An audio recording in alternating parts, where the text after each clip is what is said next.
Excellency,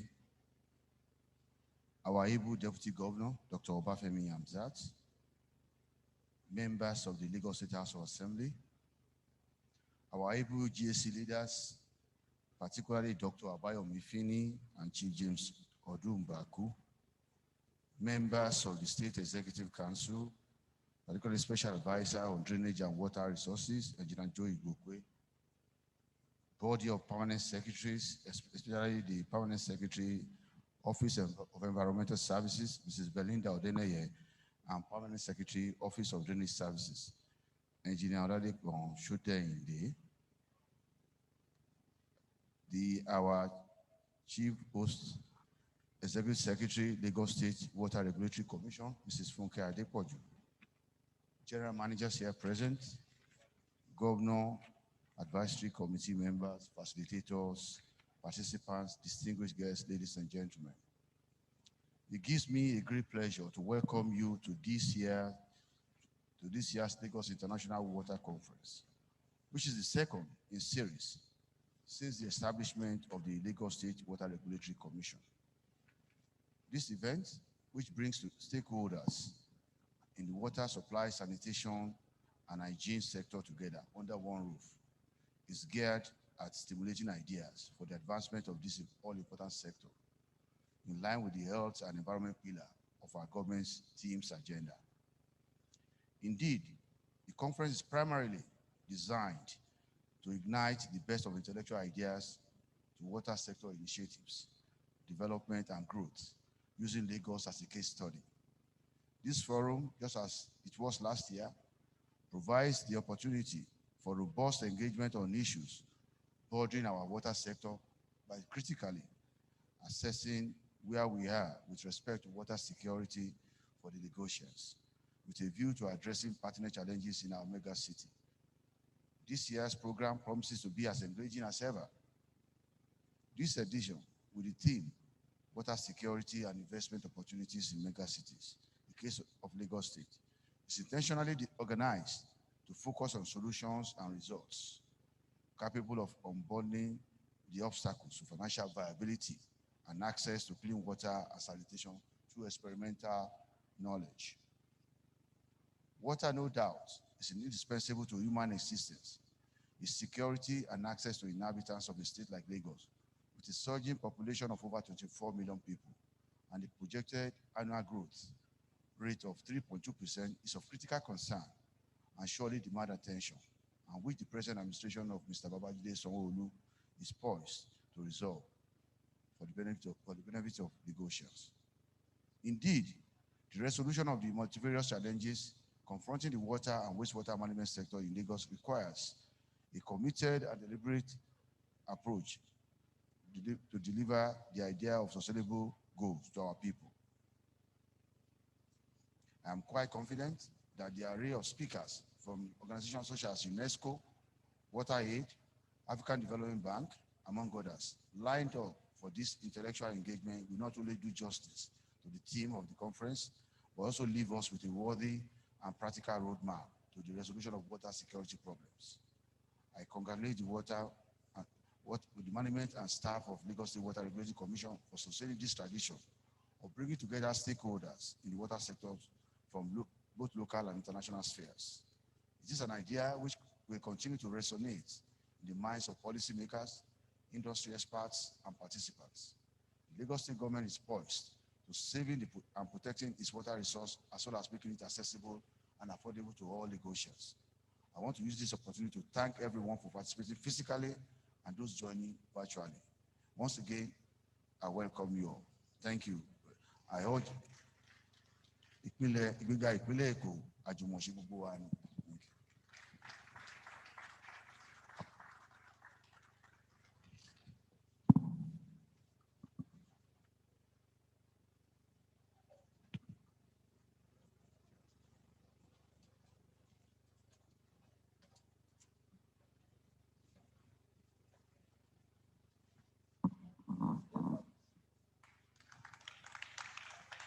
Thank you very much, sir. Mr. Governor, sir, ably represented, members of the State House of Assembly, members of ESCO here present, all other courts is duly extended. We will now take a safety moment video, which is a short one that will serve as a guide concerning our stay in this hall today. Can we have the safety moment video now?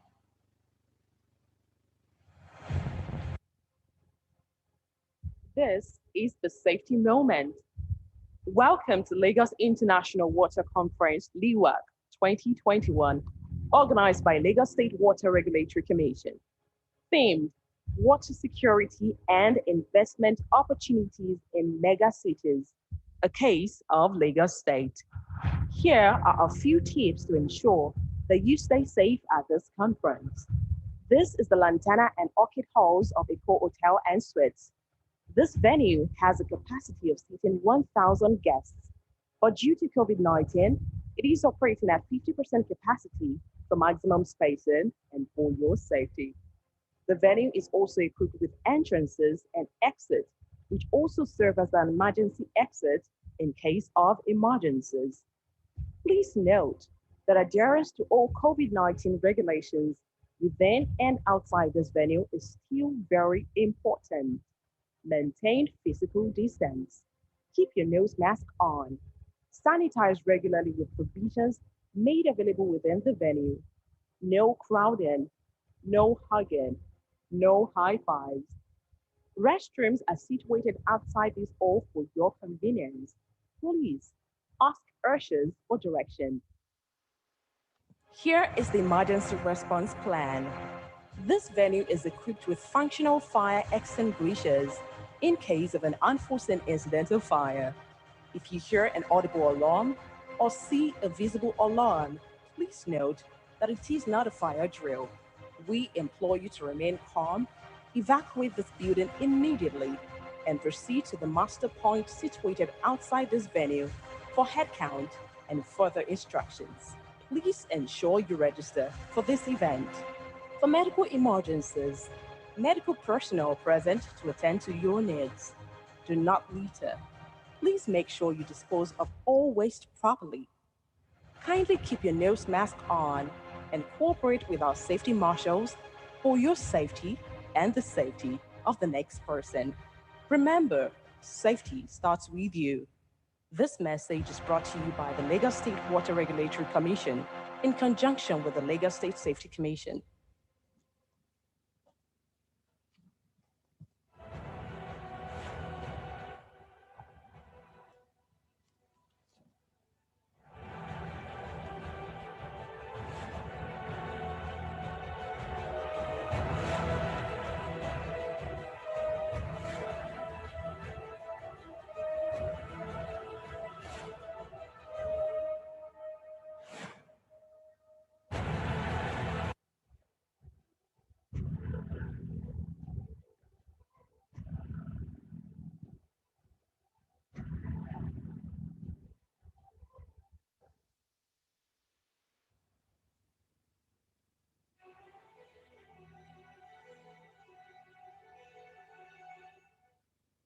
From the rolling waves of the Atlantic Ocean, spanning 170 kilometers of coastline, to the calm flow of extensive lagoons and creeks crisscrossing the state, Lagos is surrounded by abundant and magnificent water bodies. This is the reason it is called the state of aquatic splendor. Not only is the state called and known as the state of aquatic splendor, it is also a melting pot of sub-Saharan Africa as it continues to attract people from all walks of life, hence putting pressure on the available infrastructure provided by the state government, from transportation to housing.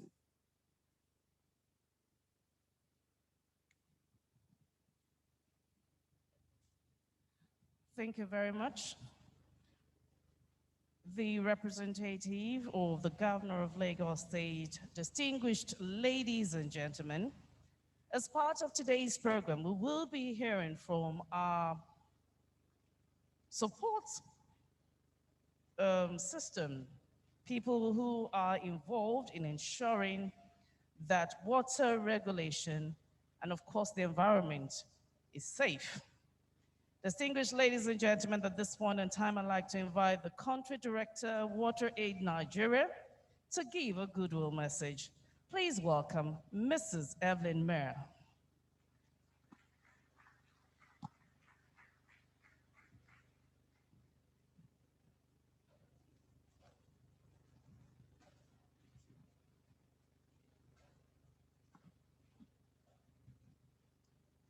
Your Excellency, the Executive Governor of Lagos State, Mr. Babajide Sanwo-Olu, represented by the Deputy Governor, Dr. Obafemi Hamzat, members of Lagos State House of Assembly, commissioners and members of the Lagos State Executive Council, the Executive Secretary, Lagos State Water Regulatory Commission, Mrs. Funke Adepoju, development partners, distinguished guests, members of the press, ladies and gentlemen. I bring you warm greetings from WaterAid Nigeria.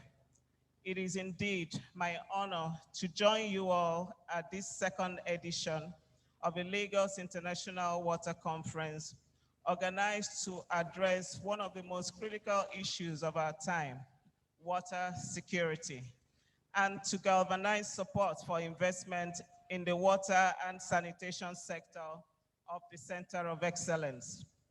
Access to sustainable and equitable drinking water remains a challenge in Nigeria, with over 60 million people in the country lacking access to basic water supply.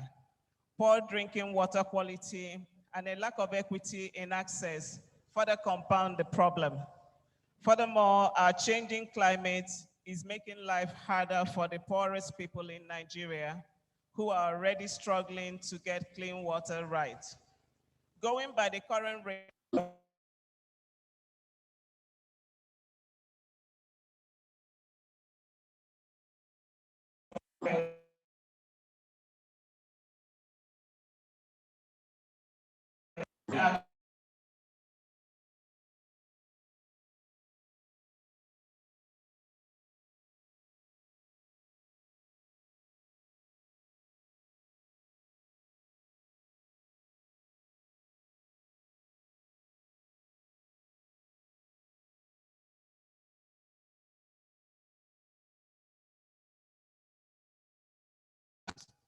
this will represent a huge chunk of the state's annual budget, which, considering all of the challenges confronting the state as a mega city, will be almost impossible to muster. The theme of this conference, water security and investment opportunities in megacities, a case of Lagos State, is therefore not only timely, but also crucial. With the challenges created by COVID-19, dwindling revenues, increasing population size, rapid rates of urbanization, and the impacts of climate change, there could not be a better time to commence a conversation that will culminate in a plan on how to mobilize the needed investment and finance. This will ensure adequate, affordable, sustainable, safe water and wastewater management services in a mega city like Lagos. It is indeed reminiscent of the federal government declaration of a state of emergency in the water, sanitation, and hygiene sector, and the launch of a national action plan for its revitalization. The ambitious goals of this plan also rely heavily on increasing funding and investment in the water, sanitation, and hygiene sector. WaterAid's report, Equal to the Task, Financing for a State of Emergency in Water Supply, Sanitation, and Hygiene, analyzes the financing challenges plaguing Nigeria's wash sector. Based on research and analysis by development initiatives, the report documents Nigeria's progress in the wash sector and the challenges the country will face in the coming decade. We estimated the total cost of achieving SDG 6 in Nigeria to be $2.1 billion a year in capital, operations, and maintenance. Comparatively, current public spending from both government and donors stands at only $393 million.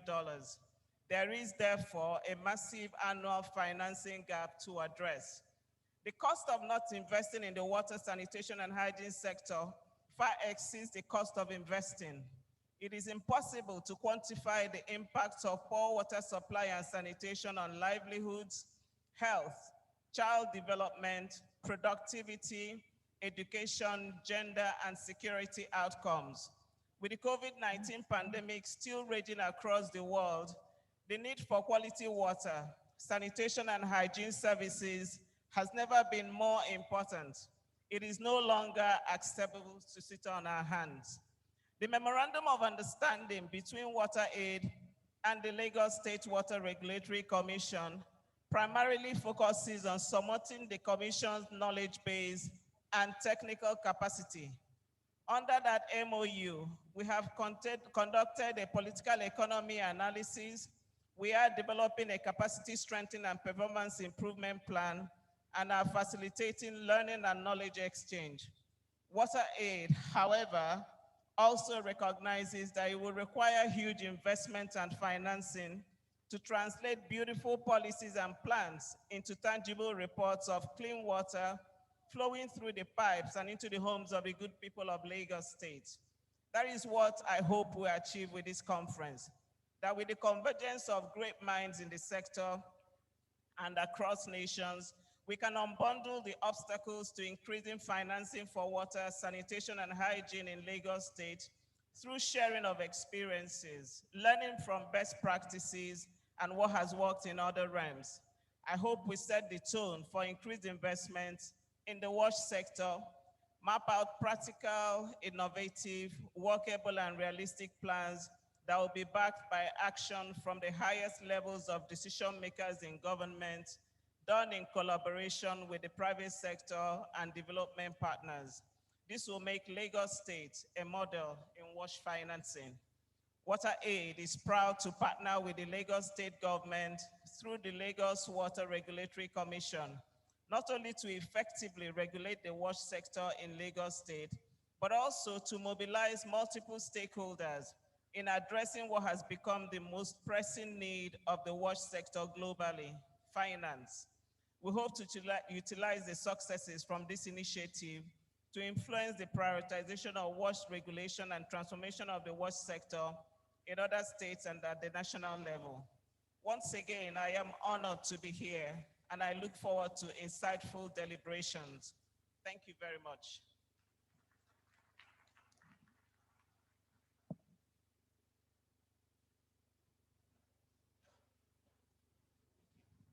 Thank you very much, Mom. To give the next goodwill message, I'd like to invite the Director of Economy and Environment, United States Agency for International Development, USAID. Please welcome Colin Drazen. Can we put our hands together for him, please?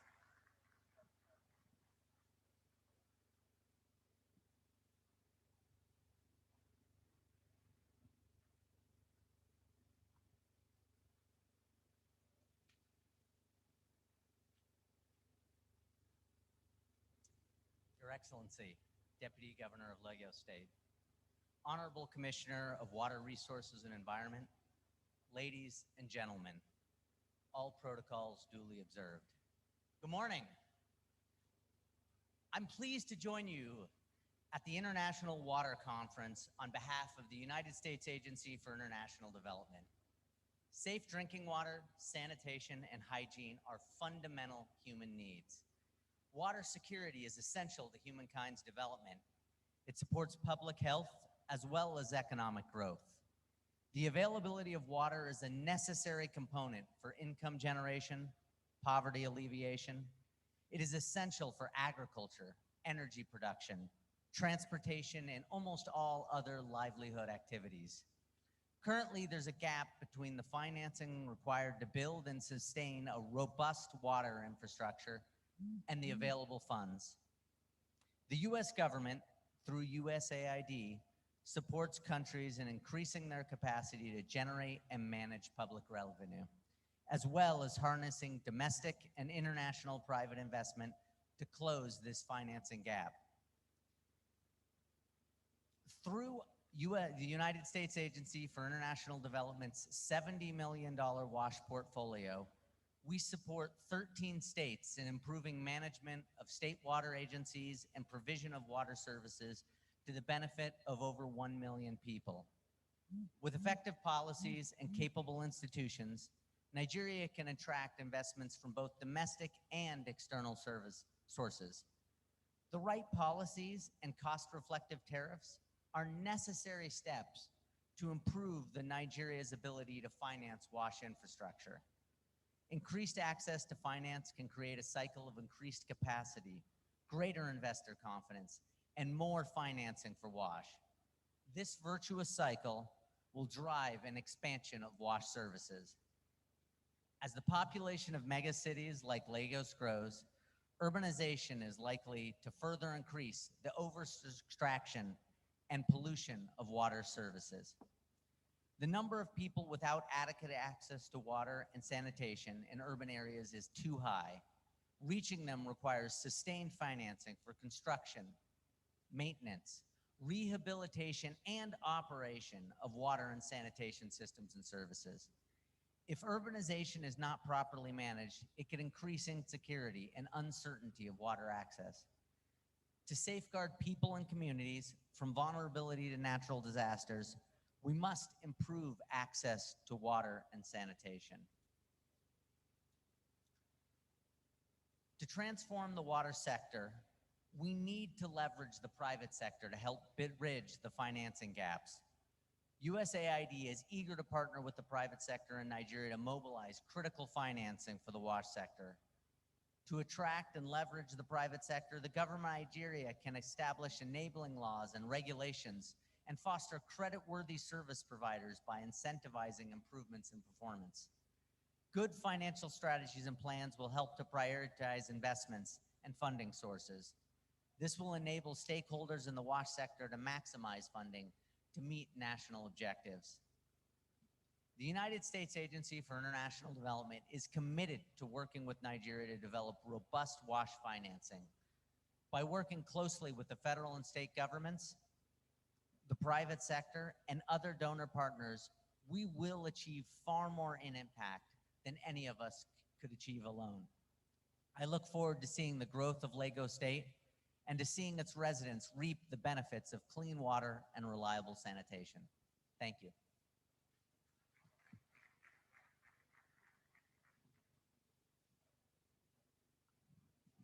Thank you very much, sir. To give the next goodwill message, I'd like to respectfully invite the National Coordinator, OPS WASH. Please welcome Dr. Nicholas Igwe.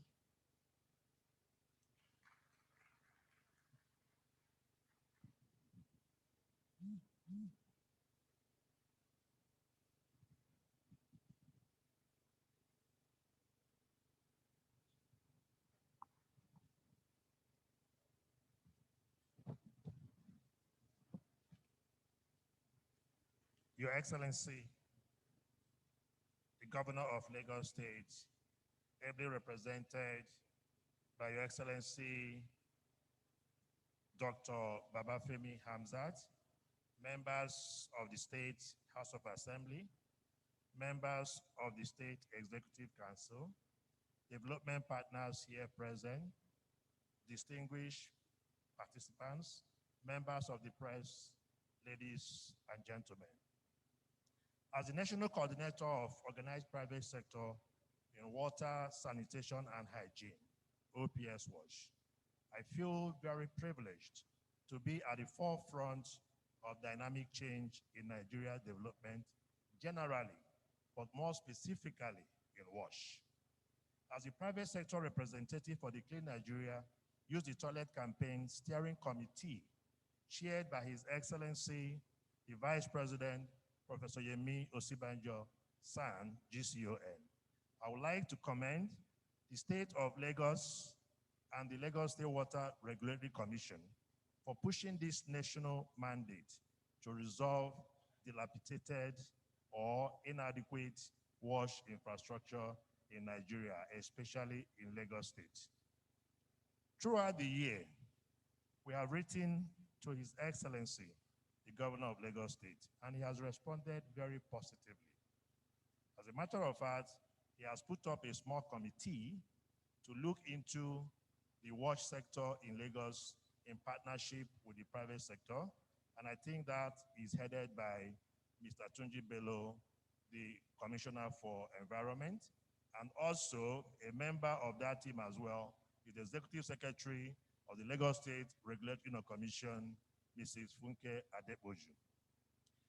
Based on that as well, we have also published media articles on the importance of including WASH in major development projects plans such as the Mega City Plan in Lagos State. This is to duly comply with the Executive Order 009 that has been signed by the President 2019. Today's event is a testimony to this being fulfilled in Nigeria, and we would like to thank His Excellency, the Governor of Lagos State, for sustaining the strong level of political will as pertains to WASH in Lagos State. It is on this political will that is not only coming from the Lagos State, but also from the President, that has necessitated the organized private sector in WASH to create few pillars in WASH where private sector can invest. As we are all aware, sometime last year, the Vice President inaugurated Project Flush It that has few pillars. One of the pillars is infusing the same thing we have in Executive Order 009, tax credit scheme, whereby private sector can invest and get their money back through tax credit. We are also, through the Ministry of Finance, mobilizing blue bonds, which obviously Lagos State will benefit at the end of the day. In the past, OPS Watch has maintained its effort to attract private sector stakeholders to invest in the implementation of the centralized sewage treatment system in upcoming development projects in Lagos State.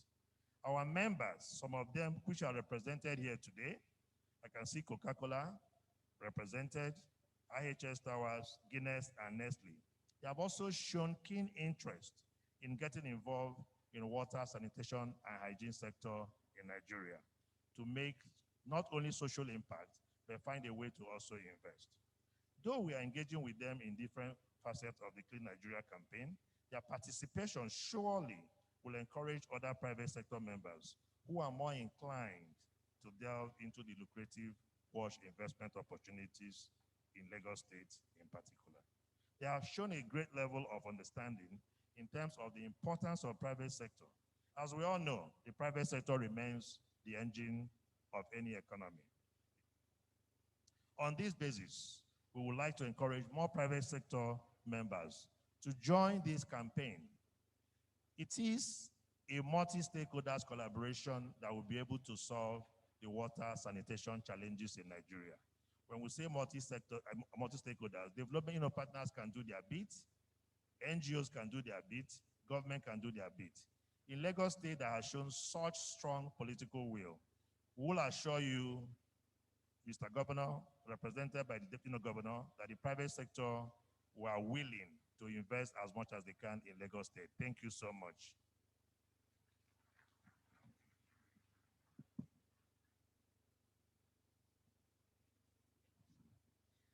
To give the next goodwill message, I'd like to invite the Honorable Commissioner for Water Resources and Energy from Plateau State. Distinguished ladies and gentlemen, please welcome Engineer Saad Ibrahim.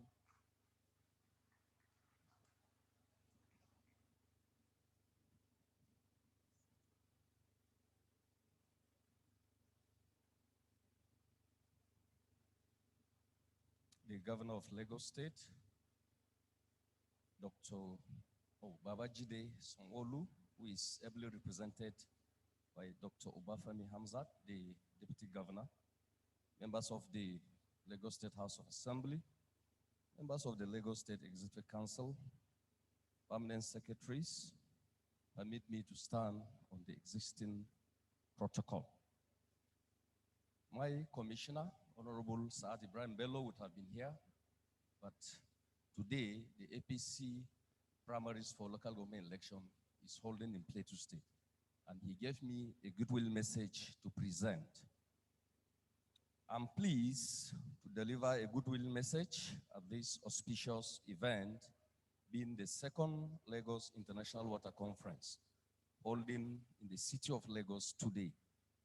I congratulate His Excellency, Governor Babajide Sanwo-Olu, the Executive Governor of Lagos State, and particularly the Lagos State Regulatory Commission for undertaking this laudable initiative to gather experts and players in the water resources sector to discuss water security and investment opportunities in mega cities, a case study of Lagos State. I'm delighted that the conference provides a platform for all stakeholders in the water sector, which include policymakers, regulators, operators, clients in the industry, etc., to share experiences and exchange ideas on contemporary issues affecting water regulation in Lagos and Nigeria at large, as well as the economy. I believe that this conference will generate new ideas, innovations, and strategies to address the challenges confronting water resources development and management, and in order to engender economic growth of Lagos and development of the country. The theme of this edition is highly germane to the country's current economic experience. The imperative of economic development and importance of a thriving water regulation subsector is not only critical to achieving a robust growth trajectory and improve business performance, but also essential in realizing the much desired inclusive growth and development of our country. It is therefore important to note that the water regulation not only contributes significantly to the economy, but can also serve as an impetus for economic diversification. In addition, innovative and technology-based water resources development and management, including regulation, can provide an interesting platform for economic development of our dear country. Your Excellency, distinguished guests, ladies and gentlemen, the administration of my governor, His Excellency, the Right Honorable Dr. Simon Bakol Alon, change mantra remains the pledge we made to all Plateau citizens in the areas of security, corruption, and economy. We are working round the clock to put Plateau State in its pride of place in the country's economy. This fact holds true, particularly in our state, whose water sector contributes 70% of the state GDP over the last 6 years. It is also worthy of note that the water resources in Plateau State accounted for 96% of livelihoods and employ 74%, that's 2.7 million people of the workforce. This is still work in progress. I'm confident that at the end of our administration, the state would have experienced the desired change that we promise.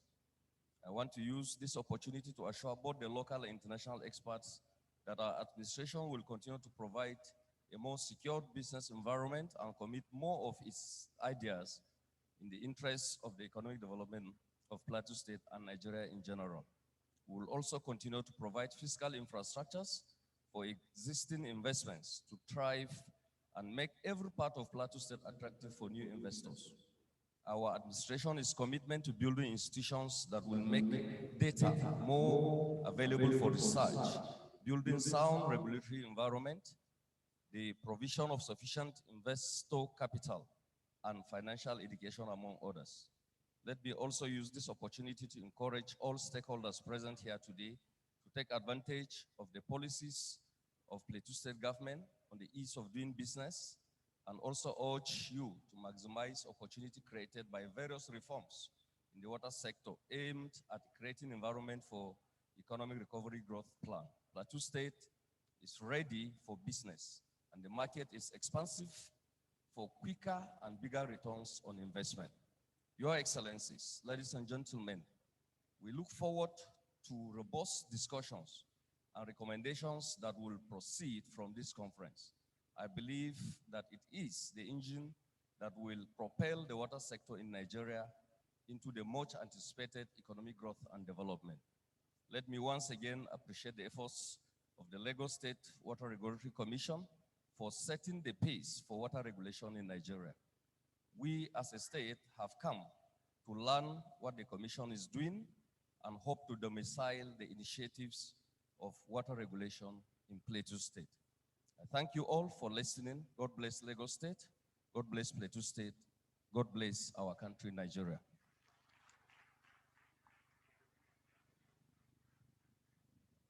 Thank you very much, sir.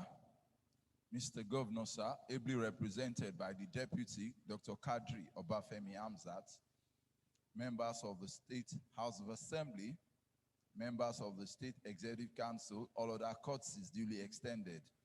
Next, we will move on now to take a brief on the Lagos International Water Conference, LIWAC 2021, which will be done by that very hardworking Amazon, the Executive Secretary, Lagos State Water Regulatory Commission, Mrs. Funke Adepoju.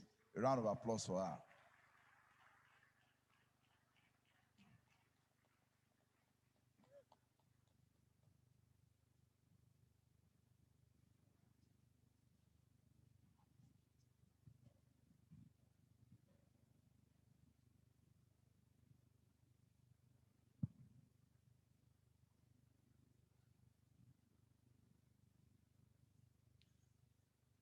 The Executive Governor of Lagos State, ably represented by the Deputy Governor, Dr. Obafemi Hamzat, members of the State House of Assembly, members of the State Executive Council, members of the Governor Advisory Council here present, body of permanent secretaries, and I would like to crave your indulgence to stand on the existing protocol for others.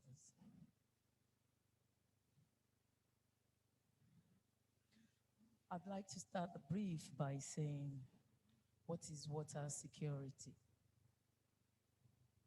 Water security, as defined here, as the capacity of a population to safeguard sustainable access to adequate quantities of acceptable quality of water for sustaining livelihoods, human well-being, and socio-economic development, for ensuring protection against waterborne pollution and water-related disasters, and for preserving the ecosystems in a climate of peace and political stability.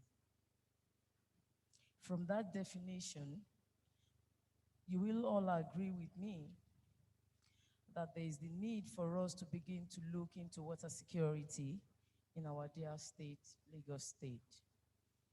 On the strength of the success of the maiden edition of the LIWAC 2020, the LIWAC 2021 Water Security and Investment Opportunities in Mega Cities, a case of Lagos State, is based on the need for us to allow a convergence of innovation and best international practice in the water sector across mega cities of the world, so that knowledge is shared, experiences recounted, lessons learned, and future shaped.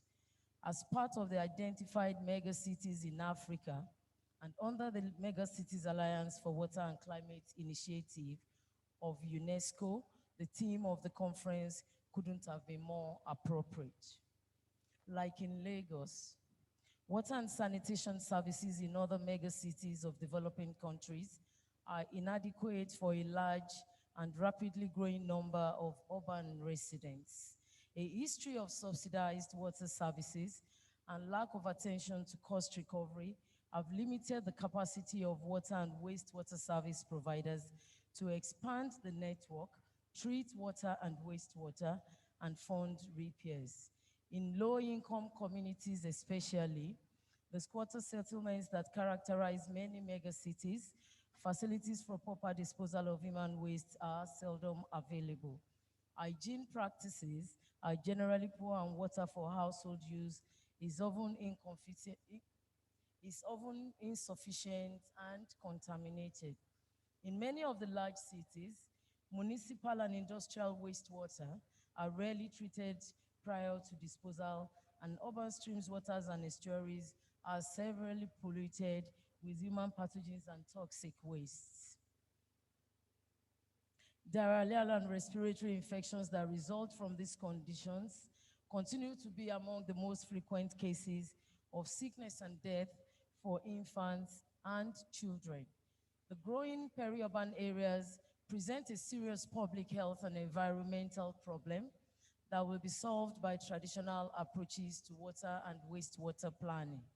Given these circumstances, how then can the delivery of water and wastewater services be improved and expanded? An already bad situation has further been exacerbated by the COVID-19 pandemic. Frequent and improper hand washing is the most basic frontline defense against the spread of COVID-19. Yet a quarter of the world's population lack access to a reliable water supply, a far cry from the aspirations of Sustainable Development Goal 6, which is to ensure availability and sustainable management of water and sanitation for all by 2030, called the Water Action Decade. The pandemic has heightened awareness of both the extent and consequences of this access gap and could slow down progress in meeting the SDG 6 development goal, as revenue losses by water utilities affect their ability to make critical capital investments. The challenges are enormous. Water and wastewater service providers, health institutions, municipal and national governments, community organizations, and external aid agencies need to work together to improve incrementally the health, productivity, and quality of life for megacity residents. It is to this end that the Lagos State Water Regulatory Commission has come up with the second edition of LEWAC with the theme Water Security for Megacities in Uncertain Times. In the Honorable Commissioner's presentation, he's already spoken about the key objectives of the conference, which I'll just like to touch in a few seconds. To enable exchange between players and actors in megacities in the water sector, in the face of increasing population, rapid urbanization, growing economic activities, and of course, climate change. It will focus on solutions that are capable of unbundling obstacles to financial viability and access to clean water and sanitation with preferred solution. Today, I have speakers drawn from across the world. We have our key speaker, Dr. William Mwawe, who's been nominated as one of the top 20 water industry practitioners in the world that have affected water utility turnaround. Thank you, Dr. Williams, for making our time from Uganda to be here. We also have Engineer Mrs. Pastor Williams. Some of us in the service know her very well. Thank you, Mrs. Tower Williams. We're also going to be having to join us in this solution to water security, John Garrett, the Specialist Advisor, UK. We're also going to be having the Global Advisor on Water UK, Dr. Rob Fuller. We're also going to be having an input from Megacities Alliance in UNESCO, Dr. John Makagaris. I will stop there for now, and I hope that we'll have a robust deliberation for today.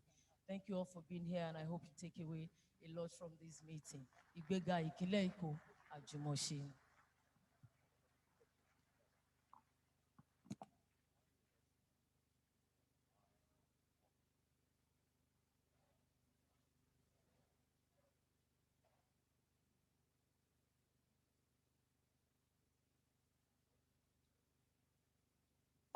Please let's appreciate Mrs. Adepoju once again. Thank you very much. Mr. Governor, sir, ably represented by the Deputy, Dr. Kadri Obafemi Hamzat, honorable members of the House of Assembly, honorable members of ESCO, all other courtesies duly extended. Sir, with your kind permission, we were supposed to take a goodwill message from Dr. Canisius Kanangiri that will be taken by Professor Moshood Tijani, but now we have successfully established contact with him. It's going to be virtual. So we'll quickly take that goodwill message, sir, before we go on to the next. He's speaking to us from South Africa. Can we have Professor Moshood Tijani now?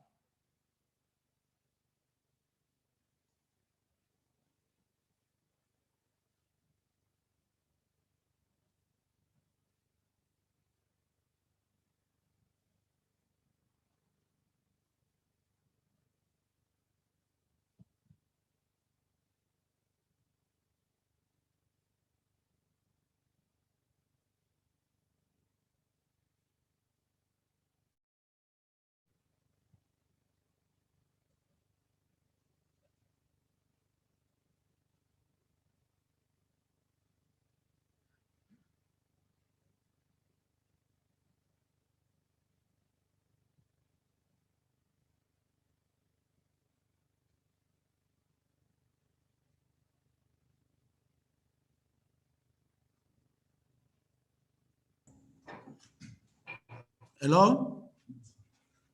Yeah, good morning, Your Excellencies, the Executive Governor of Lagos State, ably represented by the Deputy Governor of Lagos State, Dr. Obafemi Hamzat, the Head of Service, Lagos State, Honorable Commissioner, Lagos State Ministry of Environment and Water Resources.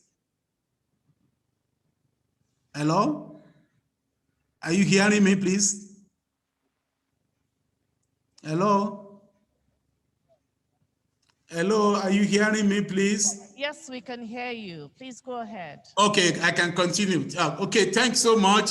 Your Excellency, the Governor of Lagos State, Babajide Sanwo-Olu, ably represented by the Deputy Governor, Dr. Obafemi Hamzat, the Head of Service, Lagos State, Honorable Commissioner, Lagos State Ministry of Environment and Water Resources, Mr. Tuji Bello, other honorable commissioners present, permanent secretary, other state officials, executive secretary, Lagos State Water Regulatory Commission, Mrs. Funke Adepoju, all other protocols duly observed. Ladies and gentlemen, it is a pleasure for us to be here as AMCO to give the goodwill message, and we felicitate with the Lagos State Water Regulatory Commission and gratitude for us to be part of this year's Lagos International Water Conference. AMCO commend leadership of the Lagos State Water Regulatory Commission for this initiative. Your Excellencies, distinguished guests, ladies and gentlemen, one of the components of this year's theme is water security. And water security is about safeguarding sustainable, adequate access to quality and quantity, acceptable quantity of water for sustainable development and for livelihood and human being. In this respect, it is clear that the team is in line with the mandate and vision of AMCO to ensure an Africa where there is an adequate, equitable, and sustainable use of water and for management of water resources for human and livelihood and socio-economic development in Africa. So looking at it, the AMCO mandate and the vision is in line with the water security and the mandate of this event. And having 55 member states that we are to deal with, we have 15-member executive council committee, 25-member technical committee. Our mission is to provide political leadership, policy direction, and advocacy, and the professional use and management of water resources for sustainable social and economic development of Africa and member states in general. In line with this, we have our strategic priority areas and the cross-cutting priority area, which is to ensure water security through integrated water resources management, promote water governance and transboundary water cooperation, and so on. All these are to contribute to sustainable use of water resources in Africa. So water security, as we know, is critical for Lagos as a mega city for a number of reasons and in a number of ways. Lagos is one of the world's fastest growing mega cities, with current estimated population of over 22 million from just 1.4 million in 1970. Challenges of meeting water supply need of 780 million gallons per day in Lagos by 2025, which is 4 times more than the current supply, is a very enormous task, big task. Another challenge is the meeting of the annual increase in capital investment need from about 10 billion naira to about 300 billion naira annually by 2025 in order to achieve water supply, sanitation, and hygiene, and meeting the SDG 6.1 and 6.2.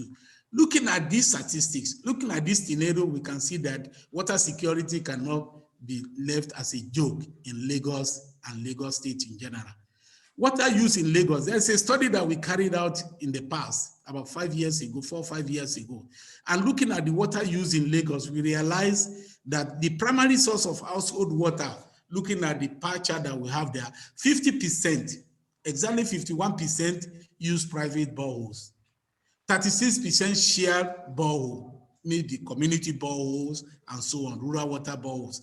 And 13% use other sources of water, which include the water supply from the Lagos State Water Corporation. So looking at that, we can see the component that the groundwater is contributing to the water supply in Lagos. Looking at the next diagram on to the right and to the left, we realize that the private borehole constitute about 60%, pipe-borne water about 35%, share borehole, which are community boreholes and so on, about 30%, water tankers, community borehole with overhead tank and so on, not to talk of the open well, dug well, about 5%. Looking at all these graphics, it means that the water use in Lagos is predominantly driven by tapping groundwater resources. And that is the key area that AMCO want to focus at the groundwater decks, that we look at the special role of groundwater in Lagos State. With increasing population in Lagos, adequate water supply and water security is becoming increasingly critical. Therefore, groundwater demand and proliferation of household borehole is becoming increasingly important. Reality of impact of climate and land use change, flooding, drought, forced migration is also increased the stress on water resources. So therefore, there's also pressure on groundwater as a solution to solve this problem. Secondly, also the increasing dependence of urban population on groundwater is known, with a lot of proliferation of private boreholes, and these are also threatening the sustainability of abstraction. So therefore, there is need for sustainable management of groundwater in Lagos environment if we are to ensure groundwater, sustain water security. So what are the threats to this groundwater, which is very key in Lagos water supply system? The threats include increase in the population, as I said, with increase in abstraction, contamination from poor waste management, poor waste disposal, in-house septic tanks, agricultural chemicals, and so on. These are areas where the groundwater is being threatened. Groundwater resources in populated coastal environment of Lagos is also under threat because of overexploitation. And in most cases, saltwater intrusion is coming in. So these are challenges to this, the threat to the sustainable use of groundwater, which is contributing so much to the water supply in Lagos. Therefore, there is need to develop and manage groundwater resources to benefit for all and for the future. But the big question is, what is needed to make informed management decisions?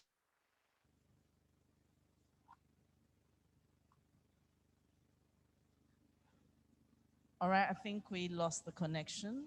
I'm sure that in the course of the program, we will get to hear more from him. Distinguished ladies and gentlemen, I have the privilege of inviting to the microphone a man known as the King of Utility Turnaround. He is listed as one of the top 20 most transformative leaders in the water sector, who convincingly reshaped the organizations. He is a senior team leader, founder of 2ML Consulting Limited, a management and leadership consulting firm that offers responsive technical solutions to utilities and organizations across the globe, and also the executive director of the Global Water Leaders Group UK. Ladies and gentlemen, please join me as I invite the keynote speaker to the microphone. Please put your hands together for Dr. Williams Mohawe.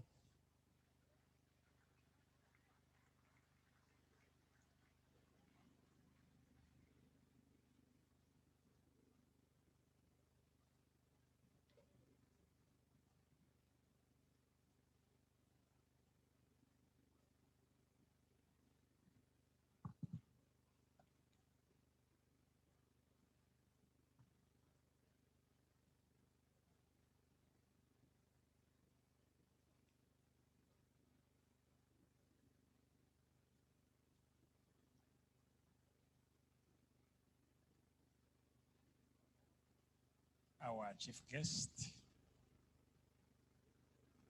the executive governor, represented by the deputy governor, members of the House of Assembly, members of the State Council,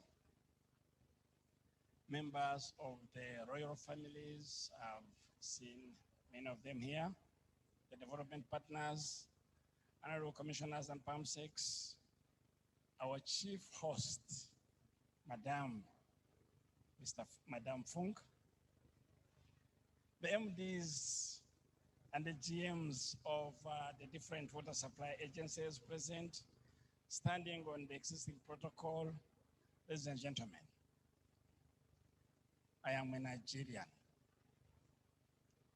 born in Uganda, but having the spirit of Nigeria.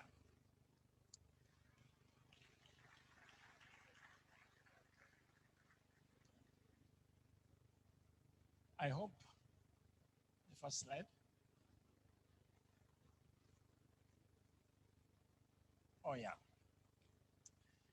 Thank you so much for having invited me to come here and share with you the current challenges and of course the opportunities also that are in our great urban water supply in the developing nations, with specific reference to Lagos. I stand here in two capacities. One, as the executive director of the Global Water Leaders, looking after the interests of all the managing directors of water utilities in the whole world. Two, as your partner in the business. Next.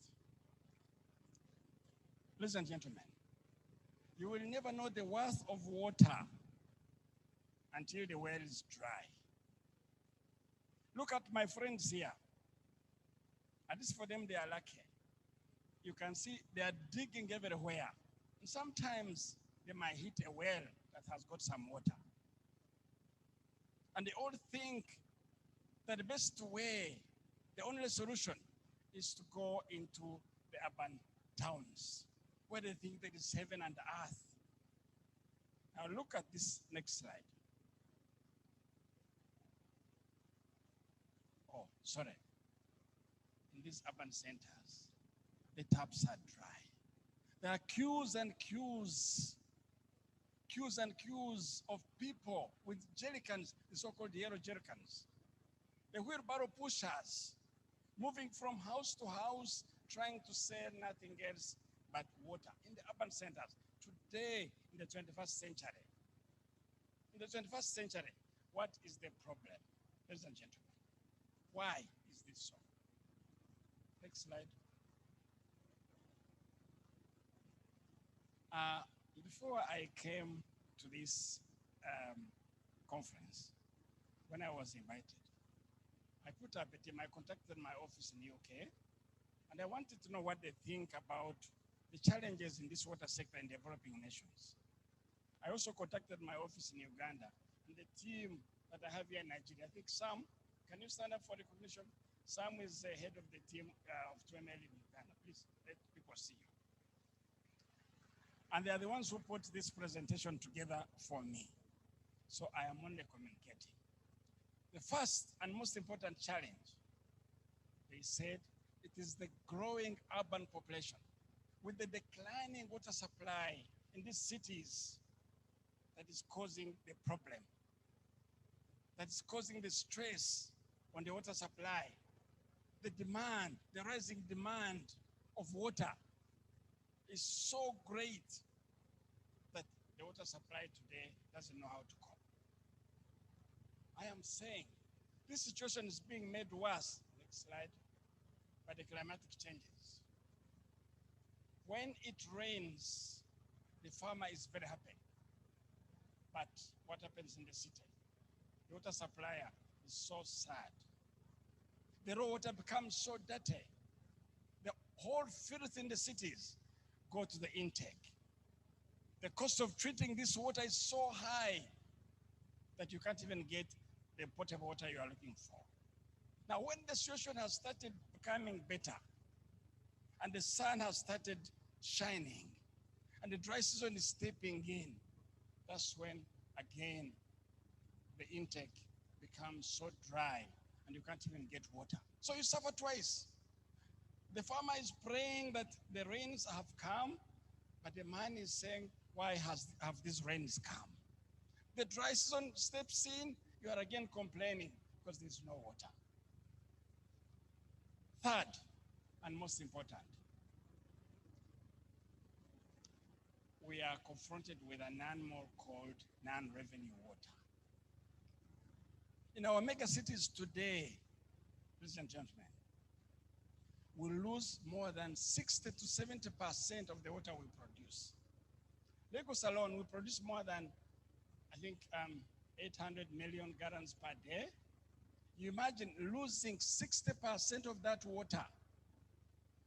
And even the 40% you are remaining with, which you can bill, you only collect like 20 or 30% of that. The collection efficiency is so low in all urban centers that the inefficiency is, I don't know what you can call it. Ladies and gentlemen, next slide.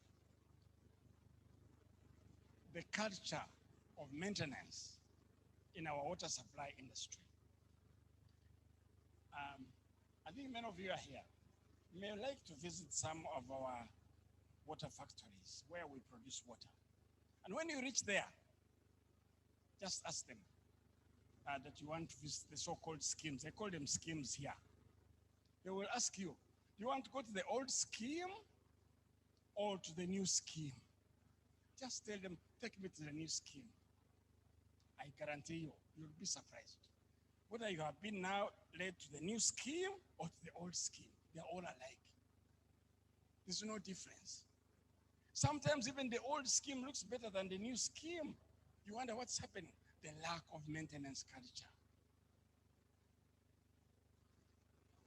The infrastructure is so dilapidated, ladies and gentlemen, that many of our managers here are concentrating on building new plants and forgetting to maintain the old ones. They're forgetting the infrastructure. You can see the piping systems are all rotten. Most of these pipes are more than 100 years old, 50 years old, 20 years old. They're all dilapidated. If you don't repair them, if you don't maintain them, you have a problem. Number 5, and most important here, the tariffs. Someone has mentioned something about the tariffs. The price for water is not aligned, ladies and gentlemen, is not aligned to the cost of producing it. Now, let me share with you this experience. One of the governors in the northern states invited me to come and share with him how we can transform his water sector. And I was sponsored by one of you here. I won't mention the name. I stayed for 2 weeks. I looked at the systems and I went to his office. I said, sir, everything you have here is doing very, very well. The plant is well looked after. The network is fantastic. The customers are enjoying water. But sir, why don't you, and I'm addressing the governor, why don't you from today declare that water is free? you will win all the votes on earth. You will make history in the whole of Nigeria that you have declared water free. The governor looked at me and said, hey, what do you mean, you man from Uganda? What do you mean? I said, sir, you are selling water every month to the household at 300 naira. 300 naira for the whole month, for every household, be it rich or poor. It takes 300 naira for the Okada man to deliver the bill. Another 300 naira for the Okada man to go and pick the money. Sometimes the person is not there, so you pay another 300 to go and continue pressing so that you get the money. That's how much? 900 naira. To collect how much? 300 naira. So why don't you declare water free? You are spending more money without looking at the cost of producing that water. So why don't you declare it free? The citizens don't know about this. Ladies and gentlemen, the second, the fifth and sixth biggest problem, staffing. You've got some of these utilities. The first impression you get, people are tired, very tired. Motivation is so low. Productivity is so low. Sometimes, I know some of you who have seen the so-called homes for elderly people. You think you have entered the home for the elderly people. So aged staff. Another story. The governor of Kaduna, the current governor, and I'm happy that the MD is here. We had a conference. No, I think we are trying to transform also the water sector down there. And they asked me, said, please, every month, I want you to come and brief our EXCO about the progress of the reforms. So on this particular day, that was a Monday, I asked him whether I could take the senior staff of the Kaduna State Water Corporation.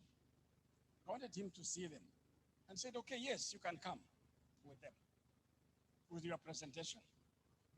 So when I arrived, I said, before the EXCO, I said, Your Excellency, the governor, can you allow me to introduce these people I've come with? But allow me, with your indulgence, let them introduce themselves and say their age. There were 8 people. We were so surprised that only one was below the age of 55. The average age was 58 years old. They had only 2 years to retire. I said, Your Excellency, in 2 years, you have no cooperation because the senior managers are gone.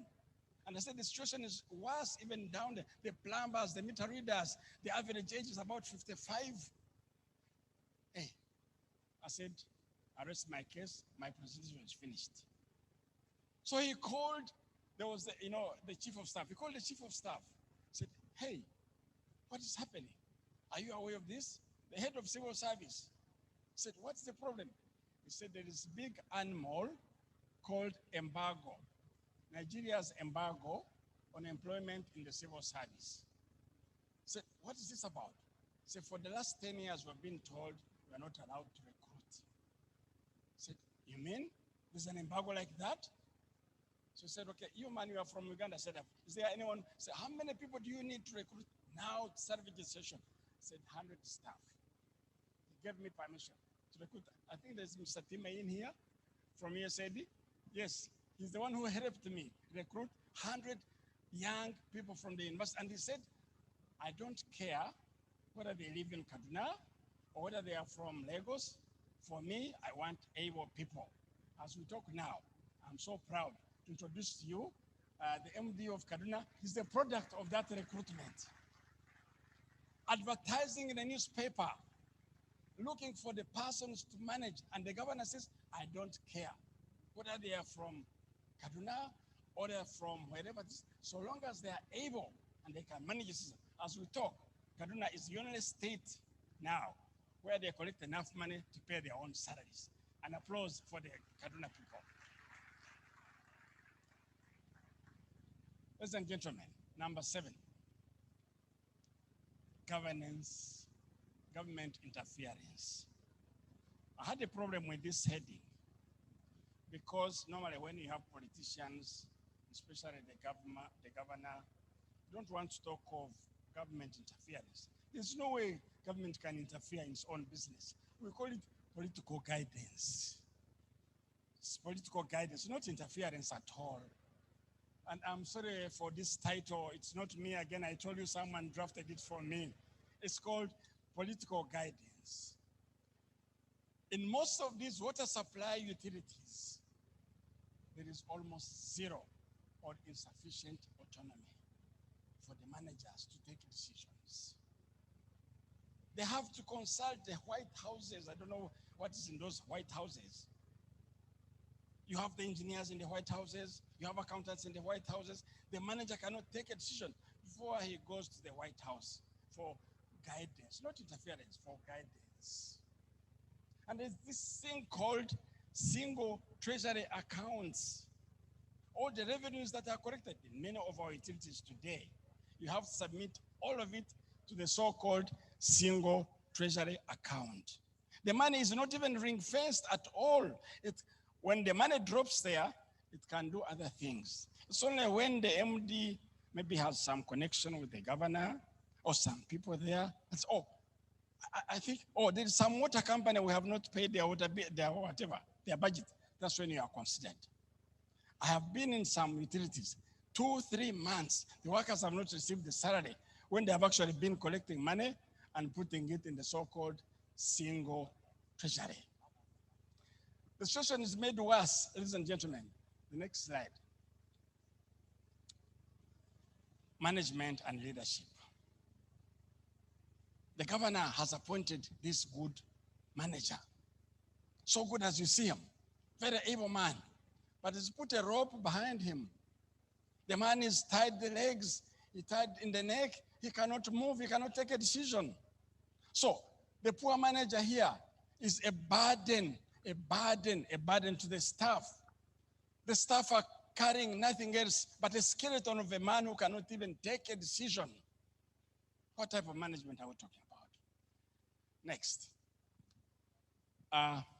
Is there any hope? I'm saying yes. I'm now going to talk about the opportunities. Next. According to Henry Ford, he says, when you think everything has come to an end, and you think you cannot do anything anymore, everything is moving against you, remember, and most of you fly, that the plane takes off against the wind, not with the wind, until it stabilizes and then lands you without any problem. Albert Einstein, our great scientist, says, even amidst great problems, there lies opportunities. Now the next slide.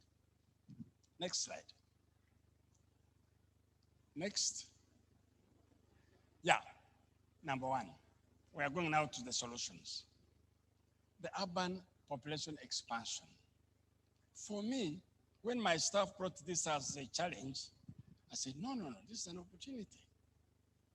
Who of you, and many of you are in the marketing business, when you have an increasing demand, do you complain? In actual fact, with increasing population, we should be now, if we are in the water industry, we should be making new connections. We should be winning more customers. This is the business for us. Yesterday, I read about the Brazilian water company, Sabesp. It actually operates in Sao Paulo. Sao Paulo is actually almost the same size like Lagos, 25 million people. That utility, a state-run utility, has a turnover of $4.4 billion. $4.4 billion, a state utility running in a place similar to Lagos. They make profits, net profits, you can Google it, net profits of $777 million per annum. They employ 14,000 customers. They have, employees. They have a customer base. Listen to this. 9 million customers. Lagos, with a population of 24 million, if you could have only 3 million connected customers, you can imagine how much money would be making here. The MD of Lagos would be like Dangote, certainly. He would not be even coming here. This would be so small for him. Even my national water company where I was making only $10 million as profit. You cannot compare it with some of our mega cities here, where instead of making money and contributing to the exchequer, we are the ones actually paying their salaries. This thing cannot happen. Number two, the aging infrastructure. I have seen the private sector here. And I think there are people from the office of the PPP Lagos, the private partnerships, they call them. This is an opportunity for you. In Nigeria alone, we have more than 100 water treatment works, 100. And most of them are in dilapidated state.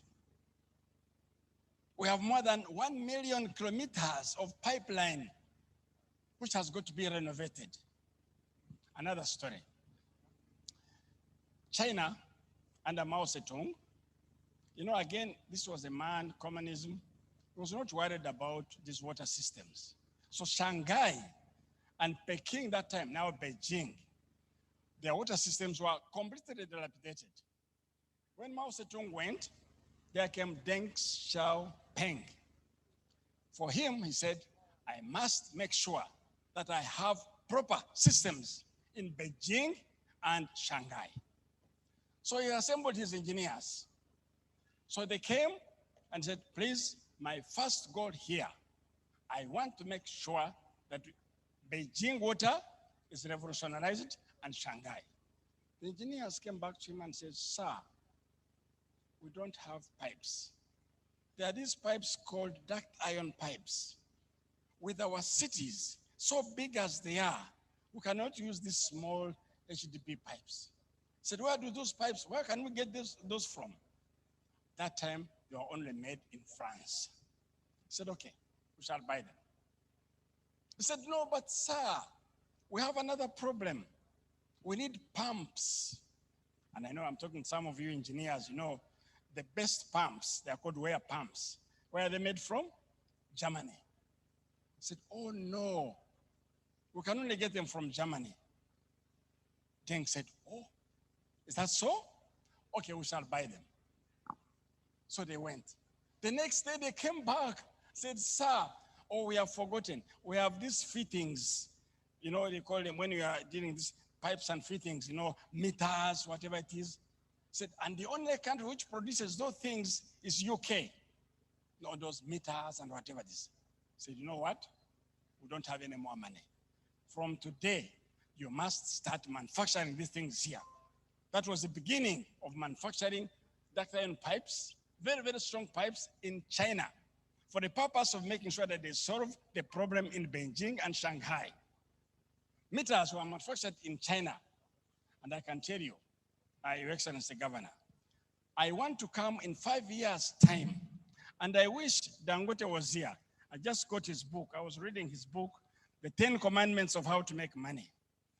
If a next conference, you invite Mr. Dangote here, Tony Emelu and all the chairman of the banks, and tell them that, look, in Nigeria, we have 100 plants which need pipes, which need motors, which need whatever you want to call it. The demand is open. Nigeria should be the powerhouse, the first country in the whole of Africa to manufacture those duct iron pipes, to manufacture meters, to manufacture everything you need in the water, because you have the market. The market is here with us, ladies and gentlemen. So the private sector which is here, please come into the water sector. Water makes money. And I'm sure if I talk to Dangote tomorrow, Dangote is now busy trying to do this refinery business. It is taking him a lot of time. I'm sure if he was here and we told him that, look, we have a ready market for you. 100 utilities are waiting for you in terms of pipes, in terms of meters, in terms of whatever it is. This would be the greatest opportunity of the day. Honorable Your Excellency Governor, in the next 5 years, let Lagos become the center of the water industry in the whole world. And I can assure you, Honorable Governor, now Europe is buying those things from China. And Nigeria is not far from Europe. So the whole of Europe now will be coming to Nigeria. All the Africans here will be buying from Nigeria. Nigeria would become the power center of the water industry in the whole world. And you can make it. Now, next slide. On the issue of tariffs. Yes, Honorable Governor and the EXCO, yes, we have to look at our tariffs. There is no way we can continue subsidizing the population like this. In any case, I think we are taking our people for a ride. You don't know how much money they pay every day when they are buying those jerrycans. And they're actually paying more money than those ones who are on the piping system of Lagos Water and other utilities. Water is so important. I want also to ask you one thing. Yams, tomatoes, onions, those are also very, very important. If you don't have yams, if you don't have tomatoes, my God, life would be unbearable. Tell me, which consultant has ever been hired by those mamas in the markets to determine the price of the yams and tomatoes? Why do we need a consultant from America to come and tell us how much we should sell our water? How? The wheelbarrow pushers. Have you ever hired a consultant? ADB is here, the World Bank is here. He said, for those guys selling the jerrycan, have you ever had a consultant who is there to determine for them the price for it? Please, we are economists. We should be able to determine the price. We should be able to determine the price of our water without necessarily having to have a problem. Now, number 4, staffing. Staffing. As I've said, you enter these utilities, you find a big problem. How can we overcome the issue of staffing? We need to team up with our educational institutions. And I'm happy Madam Williams is here. Those days of Lagos Water Corporation, 10, 20 years ago, when Madam Williams was managing, Lagos Water was the only institution. Engineers, if you went and studied in Ibadan, you studied at Lagos University, you studied at Ife, you would want to work in Lagos Water. Because that was a place where people would earn a living and you'd be recognized. But today, nobody wants to go there. Actually, you have to pay people to go and be employed down there. Things have changed. We need to team up. Sir, we need to get away from this other element of employment embargo. There's no way you can want your sector to prosper if you don't give it the right people that should manage it. So the issue of government interference, political guidance, how do we handle it? I think I'll propose 3 things here. 1, we must make sure that we strengthen our regulatory framework. You are lucky you have a regulator. Empower her. Give her the authority to move. Give her the authority to punish. Give her the authority to recommend whatever she recommends and people listen.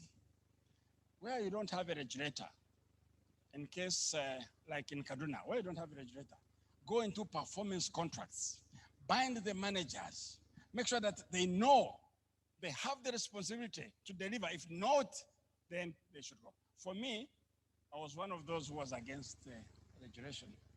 Because in any case in Uganda, there was only one company called National Water. Now you create a regulator for one company. It's just creating layers and layers for nothing. So I said, please, government, the only thing you can do for me, give me a performance contract and make sure that you guide me, direct me every now and then. If I fail, I should be dismissed. Ladies and gentlemen, the last point, number 6, Number 6. Number 6. Yeah, on management. How do we overcome this issue of poor management? You have selected the manager. Can you give him the autonomy? Allow him to make mistakes, but of course, hold him accountable. Give him a performance contract. And the manager of Kaduna, I think, is one of them. The first manager we appointed when the governor asked me to go into the interviews. We made him sign a contract with the head of civil service representing the governor. And in the contract, there was that if you fail to achieve your target 3 consecutive times, you resign. After 6 months, the man resigned. And that's why we have a product now. Another one, and who is also bound by a performance contract. Make him accountable. And 2, you must give him an incentive. You must pay him. You pay peanuts to your managers, you'll get what? Peanuts. These managers, they also need to be incentivized. By the time I left the National, I'm not boasting. I was one of the well-paid civil servants down there, earning more than $10,000.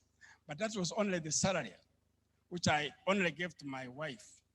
And then, for me, I was living on nothing else but incentives. I remember one time, I lost my incentives. In the 13 years I was managing, I lost my incentives twice.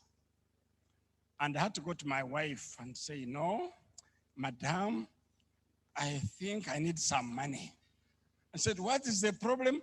I said, just give me some money. She didn't know that I was actually getting some incentives on the side. We must pay our workers very well. Last, and very important, the well-performing utilities that are going to get us out of this chaos, that are going to help us solve the challenges we have. 1, they must be autonomous. You must give them the freedom to take decisions professionally without arbitrary interference. Sir, you must hold them accountable. Let them sign a performance contract from today. And you know their obligations, and we also know our obligations. Number 3, they must be customer focused. And last, most important, they must have the human capacity that are going to help them manage the operations. By the time I left National Water, for me, I used to make sure that every year I get 50 young graduates, the best. You must have a first class or second class upper to come and work in the National Water. 50 every year. So I would agree with the professors to recommend to me 50 best students whom I could then give jobs. And after 1 year, after 2 years, I would send them for masters. And then the best ones, I take them for PhDs. By the time I left, we had 12 PhDs. And I told them, I'm leaving National. If you don't have a PhD, you will not succeed me. Did my successor also has a PhD. And I'm sure even the other successors, I think now they have about 15 PhDs. So in terms of research, in terms of creating their own institutions, in terms of finding their own solutions, they don't need any consultant at all. They do their own thing. And people have been asking me, what is this 2ML about? Is it Mhairwe? My name is Mhairwe. And Mrs. Mhairwe, then 2M, and then what is the L for? We have found out that there are 3 big problems that are facing our utilities. 1 is management of the lower cadre. 2 is management of the senior cadre. And 3 is leadership. So 2ML. Once you have managed those 3, then you have done it. So ladies and gentlemen, okay, thank you so much.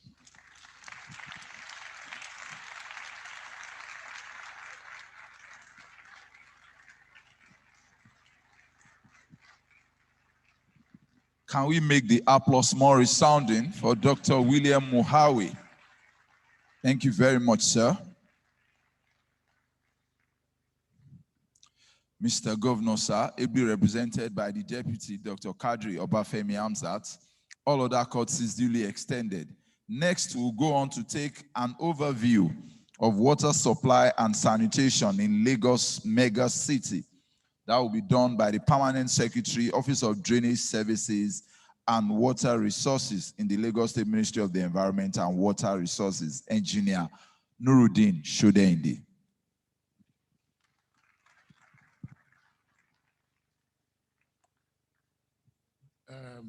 Your Excellency, the Deputy Governor of Lagos State, please permit me to stand on existing protocol. The time is fast spent. I want to hold you unduly. But let me start by thanking Dr. Mohawer. You've done almost all my work. You've painted a summary of the challenges facing the water sector, really. But I will just, with my slide, tell the real story, the real event as it is. You've encapsulated everything that is facing the Lagos water sector. My slide, please.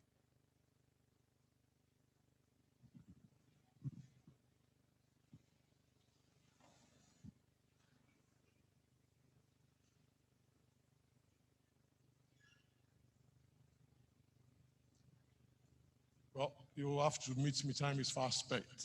Well, ladies and gentlemen, Lagos State, as of today, has populated over 20 million and is counting, because every day people are coming into the state on a daily basis, and most of them are not going back to their home bases. In spite of the enormous potentials by the state, the impact of this is enormous on the existing infrastructure, because over time, a lot of the water infrastructure had been so isolated and there has been no improvement. Over the last decade, access to piped water and improved sanitation was reversed. Only about 40% of Lagosians have access to piped water. Others within the metropolis rely on self-supply, of which quality cannot be ascertained, while others in the peri-urban, rural areas have water schemes.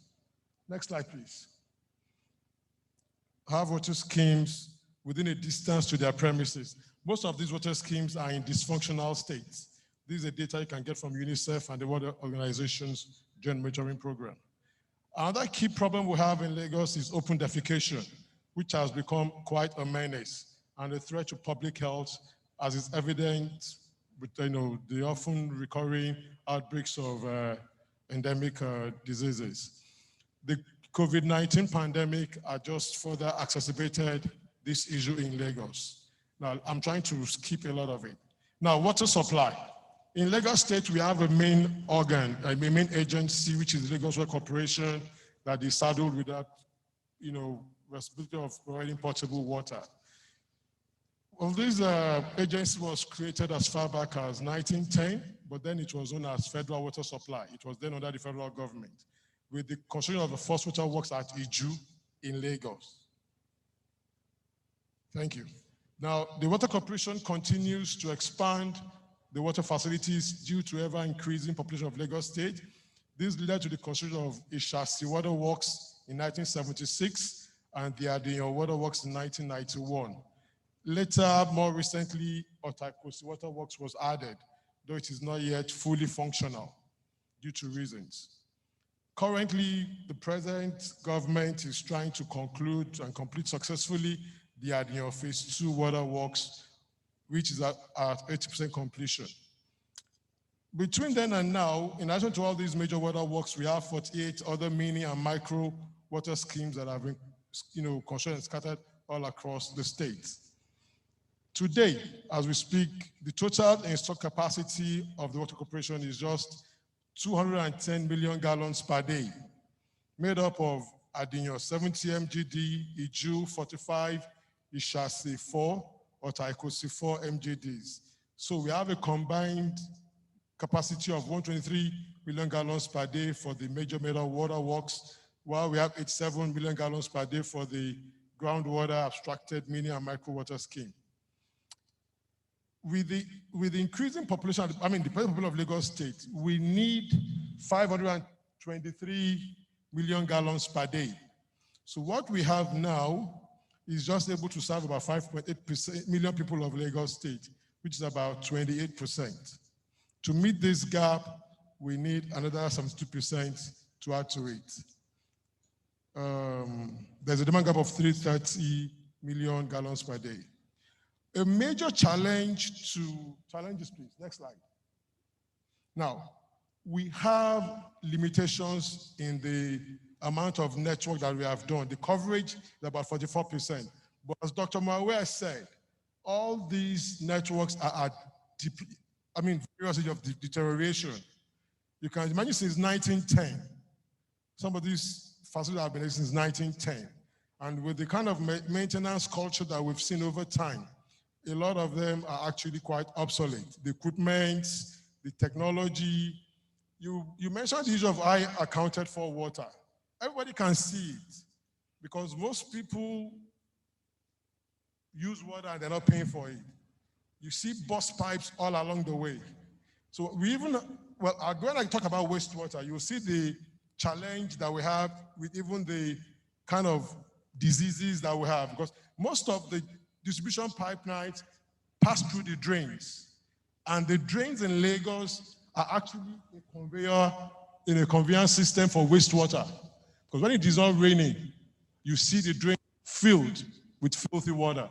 So you cannot imagine passing potable pipe water through the drain. That is a major challenge that faces the water sector.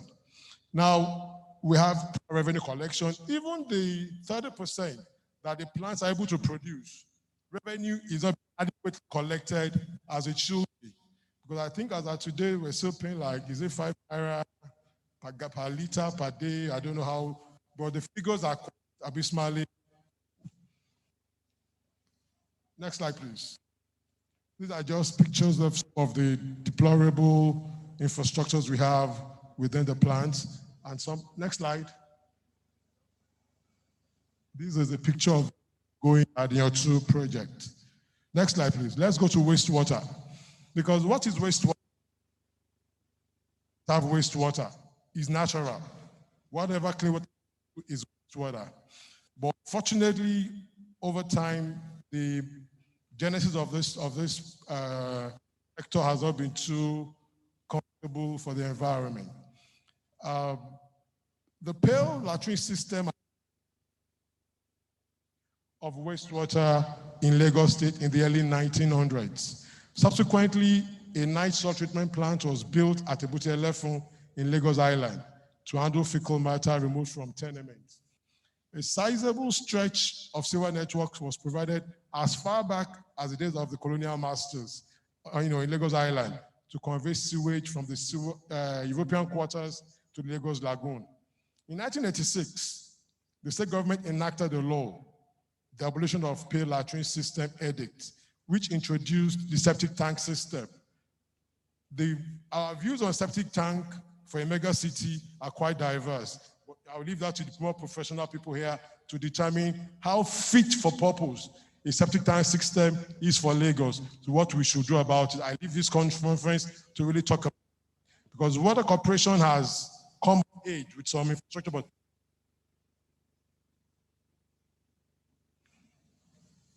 between 1982 and 1986, Lagos State had a stint at being more contemporary. 5 treatment plants wastewater treatment plants were constructed at 5 of the low-cost housing estates. Poor estates and Abeson, Okeafa, Amuwodofe, and Ekmori. In 1980, a department was created to manage sewage. So you can imagine between 1910 and 1990, being the first time a functional attention was being given to wastewater when water had started since 1910. But because normally it should go hand in hand, water, wastewater should go together. I give you water, I collect your wastewater to clean and recycle, at best clean and discharge effectively. Now, recently we have an office like the Wastewater Corporation for Water and Waste Management Office for the wastewater management.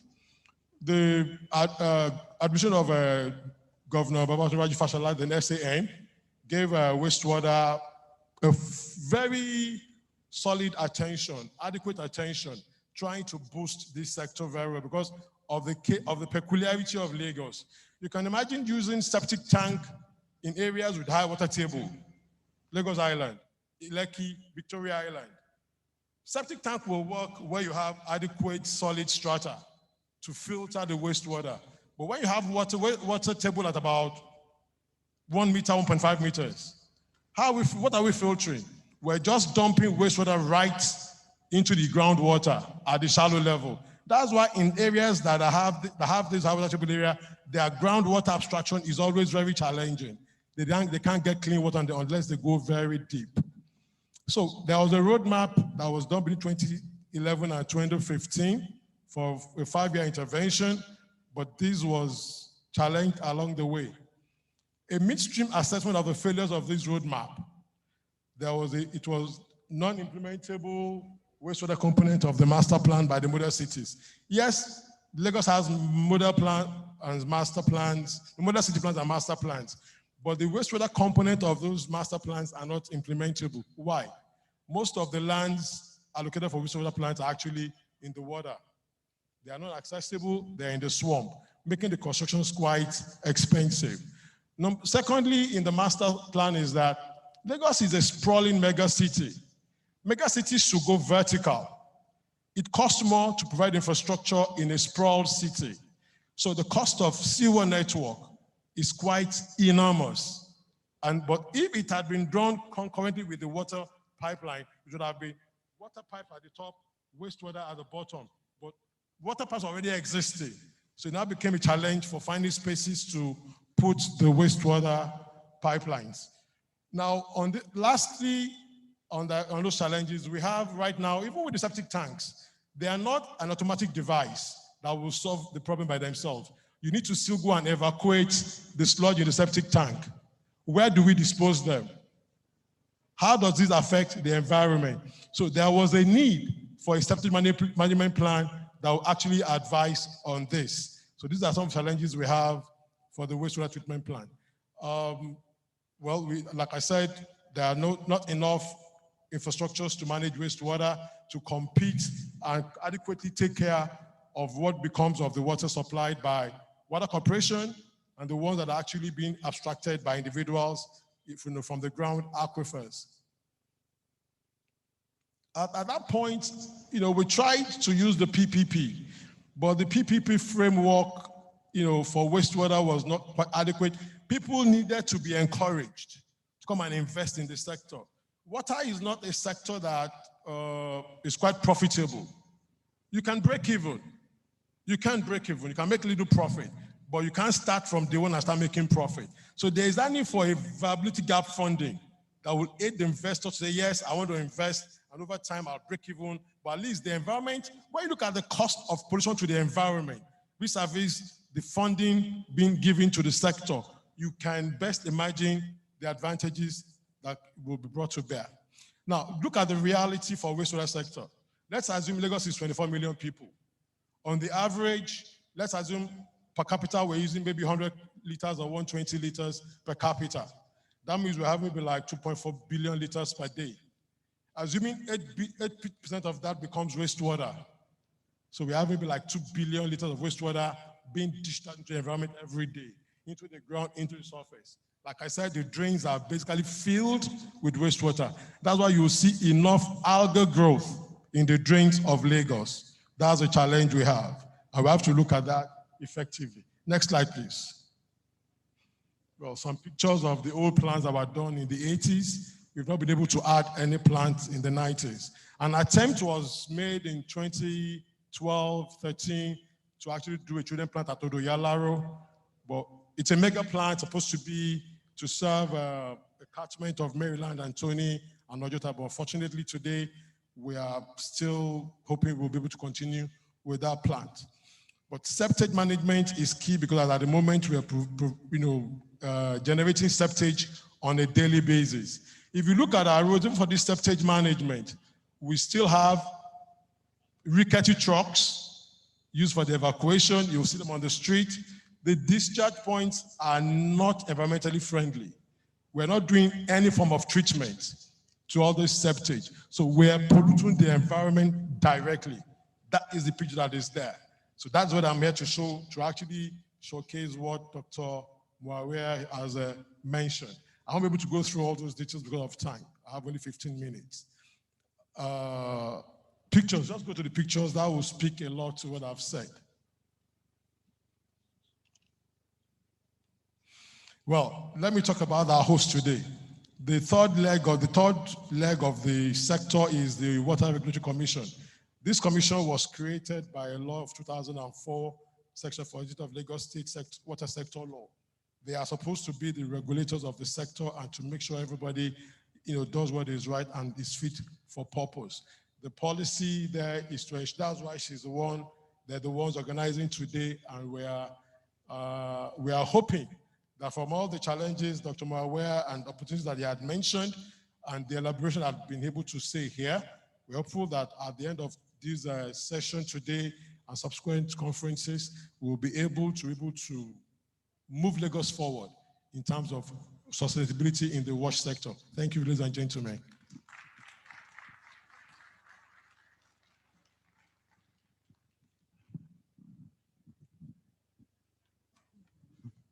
Mr. Governor, sir, ably represented.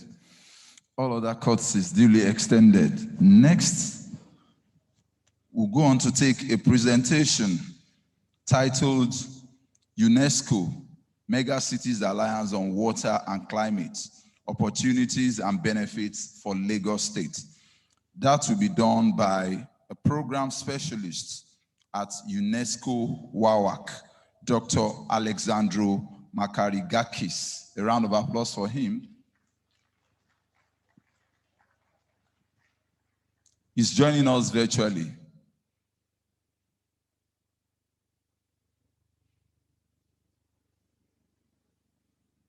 We are ready if Dr. Alexandro Makarigakis is ready. Okay, yes, good afternoon, everyone. Good afternoon. Thank you very much for the kind invitation to present today. I'm trying to identify my presentation to share with it. Can you let me know if you can see it? If you see my screen right now. Yes, you're sharing your screen. Okay. First of all, I would like to thank the State of Lagos for organizing this great meeting. I think it's extremely important and extremely timely. I'm here to discuss a little bit with you an opportunity for knowledge exchange and experience exchange and solution exchange. We heard from the Makarigakis. Yes. We can't see you yet. Can you see my presentation? No. Okay. How about now?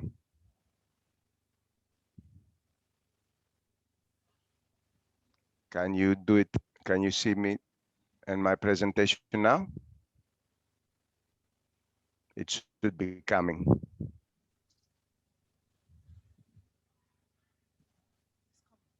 It has been connected on the console. It will come onto the main display unit in a very short while. Okay. In the meantime, I just wanted to let you know that what I will present right now is we heard from all our previous speakers the numerous challenges that Lagos as a mega city is facing, right? Not only for potable water services, but also for wastewater treatment and services. And of course, with all the health-related issues that are along with this. So I'm here to discuss an opportunity for cooperation, because we know pretty well that we cannot solve all of our problems alone. We need partnerships. And the partnerships need not need to be only within the country or within Lagos. They can be global, and we can learn from each other and use each other's knowledge for this. Can you see my presentation right now? Should I go ahead? Yes, we can see your presentation. Go on, please. Excellent. So I'm going to discuss the Mega Cities Alliance for Water and Climate.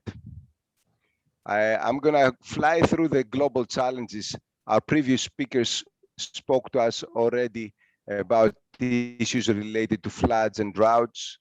We saw the example of what happened to Cape Town almost to day zero recently. Before that, it was Sao Paulo and Chennai.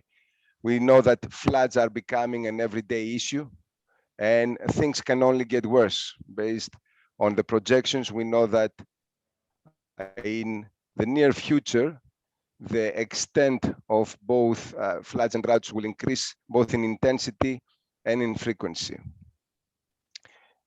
Our previous speakers also spoke about population growth and the urbanization patterns, so I'm not gonna bother with telling you more about what you have already heard. What I wanna stress is that we see with the urbanization, we see also the growth of megacities around the world. Now, why are megacities are important? In megacities like Lagos, you have most of the production of the GDP of countries happening. There are huge areas where you need a lot of resources to be consumed. So, and at some point, their governance mechanisms are similar to that of states. So we need to start focusing on megacities in order to get examples that we can apply at different level, also in large cities, but also at countrywide. Because of the population growth, total water demand is growing, not only for potable water, but also for food and industrial goods. And we know pretty well that agriculture is our main client when we're talking about water. It's not actually domestic water demand, right? So a 10% improvement in agricultural demand can double up the available water for municipalities. We have to keep that in mind too, that the solutions cannot only be found within the municipal domain, but we need to see how we synergize, and I will explain more at the end of my presentation. We also heard about the threats that still exist and actually increase. We have more than 2 billion people without safe water management and more than 4.5 billion people without safely managed sanitation. So we're talking about the issue of water security. I would like to offer another definition, which is the definition that the Intergovernmental Hydrological Program of UNESCO has brought, which is the only definition also approved by member states. So we're talking about the capacity of a population to safeguard access to adequate quantities of water of acceptable quality. So we're talking about enough water for everyone, but also of good quality, not only to sustain human lives and ecosystem health, but also to help with the development of the human lives. And at the same time, to ensure the protection of life and property against water-related hazards. So we have two main elements: sustainable water management and also disaster risk reduction that come into the definition of water security. The way that UNESCO is dealing with water security is through three axes. We mobilize international cooperation to improve knowledge and innovation to address water security challenges. So we bring knowledge from one place to the place where it's needed the most. We strengthen the science policy interface, like today's meeting. This is an excellent example where we can bring in scientific solutions, engineering solutions to policymakers. We can listen to them, understand better what are the challenges that they're facing with their constituencies, and then develop new ones. And last but not least, we heard from our previous speakers the need to develop institutional and human capacities. We heard about people who are going on retirement and we don't have enough human capital to continue with the business. Now, why cities? Like we said, cities are areas where you need big amounts of energy, food, water, raw materials, manufactured goods. We need finance and a lot of information. As a result, we have a lot of negative results. We have a lot of solid waste, a lot of heat, air pollution, water pollution, and greenhouse gases. We have a lot of noise, but at the same time, we have some positive things coming out, like manufactured goods. We have a lot of wealth, the GDP of countries coming out from them. And we have a lot of great ideas that are coming out. So this is why we should start paying attention more to our cities. Now, what is this Mega Cities Alliance for Water and Climate that I'm here to present to you? This is basically an opportunity to establish an international collaboration platform for the mega cities around the world. What we aim to do is to strengthen the mega cities' capacity to implement global standards and agreement like the Sustainable Development Goals, that the Sendai Disaster Risk Reduction Framework, like the new urban water agenda, and to drive basically a paradigm shift in urban water management and climate change adaptation. Our proposal is to bring together at least 4 stakeholders, and I'm talking about at least because this is a proposal that's being discussed currently. First is the decision makers. Without decision makers, nothing can happen. I mean, without the decision maker giving guidance and orders, we cannot get access to finance, etc. We need then the water and wastewater utility or operators. We need our academicians and researchers who can bring in innovation and scientific solutions at the level of the operator and utility. And last but not least, we have to understand that when you're talking about water, you have to talk about the unit of water, which is the river basin.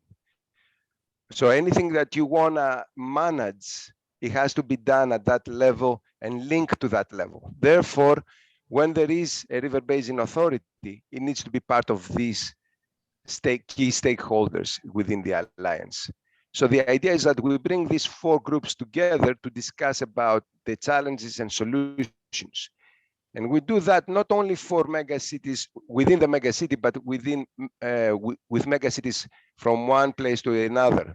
So you could have, let's say, academics from, I'm just saying anything, from Nigeria to work with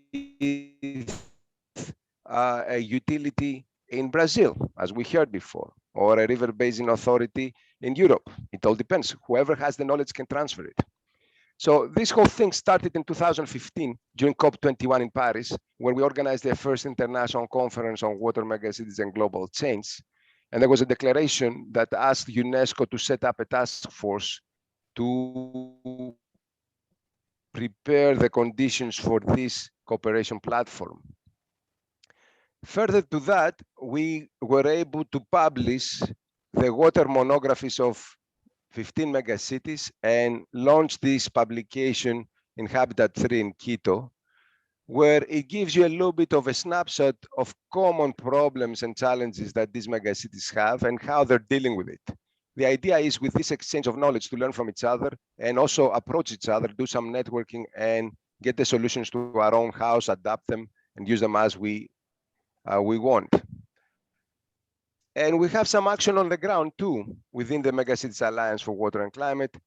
For example, the Greater Authority for Wastewater Treatment in Paris is working and helping Manila with Pasig River to help with the decontamination of the water there and with the solid waste issues that they're having too.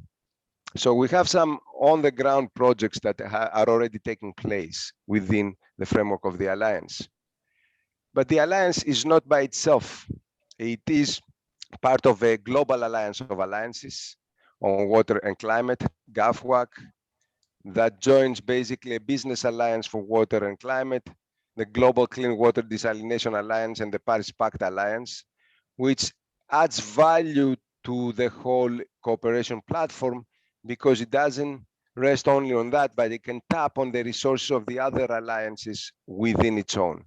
So when it comes to business alliances, we can bring in the experts from there and help out the private sector in the mega cities, or when we're talking about desalination issues too, especially for coastal mega cities, and then also when it deals with river basins. Now, beyond these other alliances, and because of the involvement of UNESCO, these mega cities will benefit from the other city programs that UNESCO has to offer. For example, we have the UNESCO Creative Cities program within our cultural sector. We have the UNESCO Global Network of Learning Cities within our educational sector. We have the International Coalition of Inclusive and Sustainable Cities within our social and human sciences sector. And of course, we have World Heritage Cities program, but we have furthermore the media and information literacy cities. So by participating within the network, mega cities will be able to reap the benefits of other city programs within UNESCO. Within this framework, we have organized some events that I'm not going to bother you with because they're past events, but just to mention that we are active on different fora. Now, since we have all these challenges, we want to have a global call for action through the Megacities Alliance for Water and Climate. As we know, most of the international agreements are water-centric. We know that climate change adaptation cannot happen in Africa without addressing the water challenges. So what we want to do is to form the global alliance, but not just the global alliance, we want to base it on regional platforms. So we want to have 4 regional platforms that will address first regional issues and will come together in a global platform to discuss.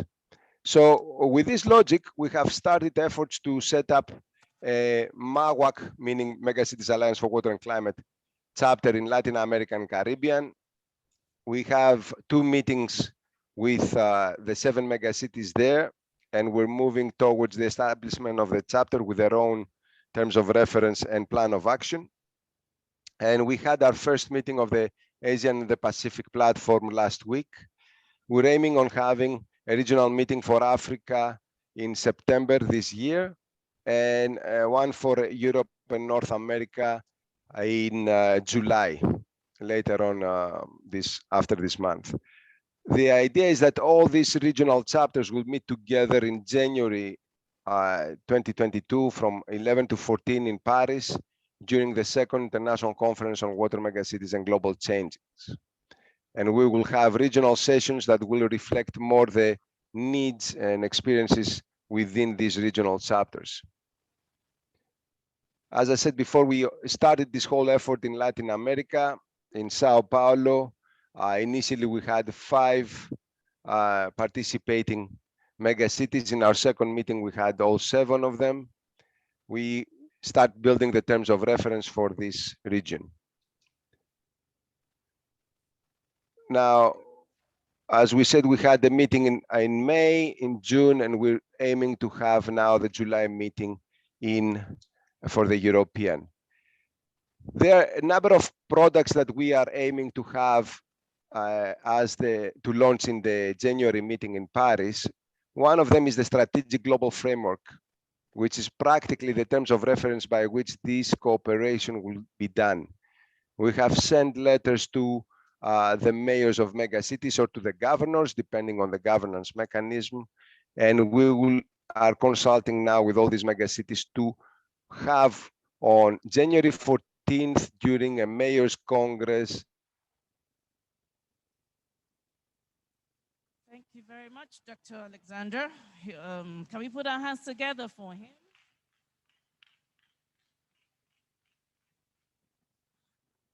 I often ask myself this question, and I've not been able to get an answer to it. I probably would get one today. Lagos State. Is Lagos blessed or just lucky?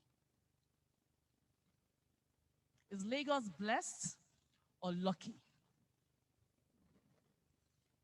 Blessed? Or we're blessed and lucky? We are blessed, Lagos is blessed with a lot of beautiful things, and then we're lucky when it comes to management. And Lagos has always been the pace setter, though we know it as a city of aquatic splendor. But you know that when Lagos sneezes, other states catches cold. And Lagos has never been out of the picture, always leading the pack, especially when it comes to great things. And this is part of the effort of the state government under the themes agenda to ensure that we get to a greater Lagos. At this point in time, I'd like to invite to the microphone the man saddled with the responsibility of making Lagos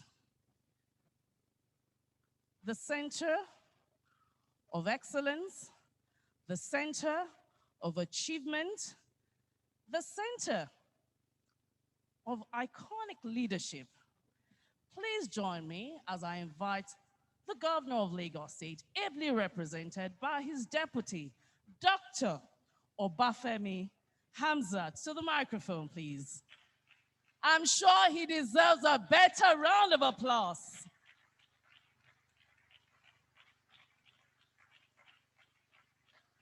Can we keep it coming?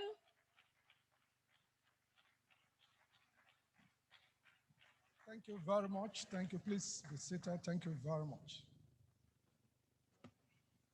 The Chairman, House Committee on the Environment, Honorable Rotimi Abiru. Thank you very much. Chairman, House Committee on Parastatals and Agency. That's what is written here. Honorable Desmond Olushola Elliott. I think I've seen the House Committee on Local Government. Thank you very much for coming. The Chief of Staff to the Governor, Mr. Tayo Ayinde, members of the State Executive Council that are present here, especially the Honorable Commissioner, Ministry of Environment and Water Resources, Mr. Tunji Bello, the Special Advisor on Drainage and Water Resources, Engineer Joe Igbokwe.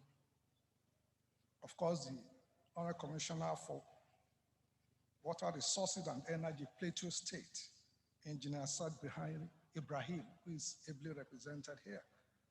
Members, body of the permanent secretaries, both serving and retired, many of them that are here. The Permanent Secretary, Office of Drainage Service and Water Resources, Engineer Nuruddin Shodaide, and then the Permanent Secretary, Office of Environment Services, Mrs. Belinda Aderonke Odeneye. Members of Governors Advisory Council, thank you very much, sir. Dr. Abayomi Finu and Cardinal James Odumbaku, who I'm sure is very happy this morning. Abeto. Thank you very much. The Executive Secretary, Lagos State Water Regulatory Commission, Mrs. Funke Adepoju. We just have a new Ugandan name, Madam Funk. Thank you. Courtesy of my brother here, head of ministerial agencies that are here. I've seen the GM of LASEPA. Thank you very much, everyone, for coming. Our keynote speaker, the Executive Director, Global Water Leaders Group, United Kingdom, Dr. William Mohawi. Thank you very much for a very powerful presentation. Director, Water Development and Sanitation Department, African Development Bank, Mr. Oswald Mulenga Chanda. Eminent panelists, esteemed discussants, stakeholders in the environmental and water resources sector, corporate sponsors and development partners, participants, distinguished invited guests, ladies, members of the press, very important, distinguished ladies and gentlemen. Thank you very much and good afternoon. So before I actually go into my prepared speech, I'd like to actually talk about some of the issues that were raised by Dr. Mohawi. So a lot of the slides, fortunately, some of them applied, some of them don't apply to Lagos, and I will tell you why. What you call political interference or political guidance, you know, it will be an error if we think we shouldn't do it. And I will tell you what happened. So Water Corporation, for example, they were left alone. Madam Williams is here. She's your friend because you know her very well in the water sector. They were left alone. But the truth is, before you know it, pensions were being owed. So when pensions are owed, people have retired, it becomes the burden of government. So what do you do? So if you look away and say, oh, do it, you realize at the end, 10 years' time, you have a lot of problems. The truth is that majority of foreign loans in Lagos are for the Water Corporation. That's the truth. So the question is, maybe we could have interfered. Maybe would have been better.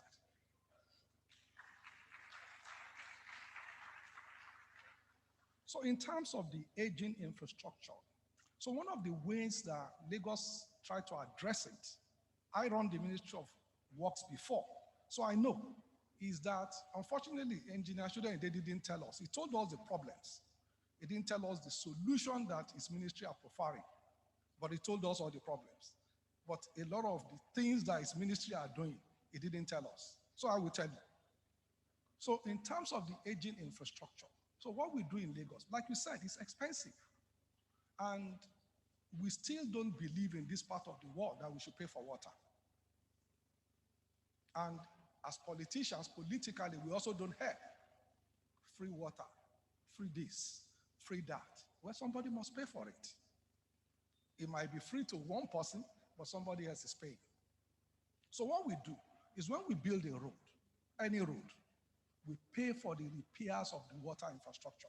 So that's why in a state like Lagos, World Bank will say, oh, the cost of building road in Lagos is expensive. I said, because you don't understand. So I have to move services. I have to pay compensation. So we went to Ijede the last time to commission a road. We paid compensation of 600 million to people because we are moving their fences and so on. So we haven't even started the road, but we've spent 600 million. So that's the way it works. So we replace all water pipes during that. The challenge we have is that in some areas, citizens deliberately break it to get water. So we need to work on that. Water meters. So we are working with a local manufacturer, El Swidi. El Swidi is an Egyptian company that we brought to Lagos about 12 years ago that's manufacturing electric meters. Now they have a plant to do water meter in Lagos. So we are doing a lot of, so my speech is not to respond to everything that you said, but just to let us understand what is actually also going on. And in Lagos, there is no employment embargo, zero, none. What we do is selective employment as needed. So for example, we, about 4 or 5 months ago, we employed 3,000 teachers in the science area because we realized that's what we need. In physical planning, I think we do, I can't recall the number, maybe about 55 of them. Ministry of Agric is employing veterinary doctors and agronomists to do extension services and the rest. So let the ministry tell us and justify to their colleagues that we need ABC. So it's a question of need basis. So in Lagos, there's no embargo. As we need, we do what we have to do. Thank you very much. So now I can now go to my, so thank you very much. At the maiden edition of this conference last year, that was themed Repositioning Water Governance and Regulatory Dispensation in Lagos State. That was in February 2020. Our government emphasized the need for policymakers and relevant stakeholders to chart a new trajectory for water security, environmental sustainability, and the regulation of the water sector. This was shortly before the coronavirus pandemic that forced us to rethink how we address the issues surrounding access to clean water, sanitation, and good hygiene practices. It is therefore pleasing that the Lagos State Water Regulatory Commission has expanded the scope of this conference to an international level to help us as a state, as an emerging smart city, to develop ideas for water security and to create investment opportunities in the water sector like other mega cities around the world. Ladies and gentlemen, we cannot overemphasize the nexus between water security and socio-economic growth. Access to clean water, we believe, is extremely essential, which to a large extent determines how well our people will flourish, even when other basic rights are also in place. The theme for this year's conference, Water Security and Investment Opportunity in Megacities, a case for Lagos State, speaks to the huge gap between daily water demand and supply in the state, how we can achieve water security and also harness the investment opportunity in the water sector. The Lagos State Water Supply Master Plan estimates daily water demand in the city at about 540 million gallons per day. We've listened to that. But production today is about 220 million gallons per day. This shows a clear deficit of over 300 million gallons, which translates to about 40%. Less than 40% of our people have access to clean and safe water. As a government, we are not oblivious of this gap and its consequences on the health of our populace. In order for us to close this gap, the Executive Council, led by Mr. Governor, toured the Lagos State Water Corporation facilities at Adiyan, Iju, and Akute at the inception of our administration. We have expanded resources on these facilities, and I'm happy to tell you that Adiyan 2, which will bring in another 70 million gallons, is working at about 80% capacity, as shown by the Permanent Secretary of the Ministry of Water, Environment and Water Resources, and hopefully it will become operational. But that is just the production part. It is a huge expenditure to do the reticulation. A lot of us will see that in the past 1 month, Mr. Governor went to Abeokuta and the team to sign a memorandum of understanding with our neighbor, Ogun State. As you all know, that's the only state that we share boundary with. The other side is the Atlantic.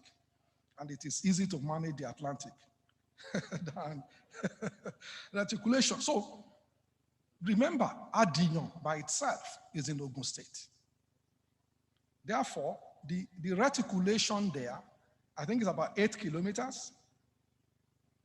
Vertically, it's about 8 kilometers in terms of reticulation, and it costs through that state. So our state has paid Ogun State to make sure that we pay compensation to all affected. They've cleared the road, we are taking the alignment. Now, it's a huge expenditure. The reticulation alone is over 50 billion naira.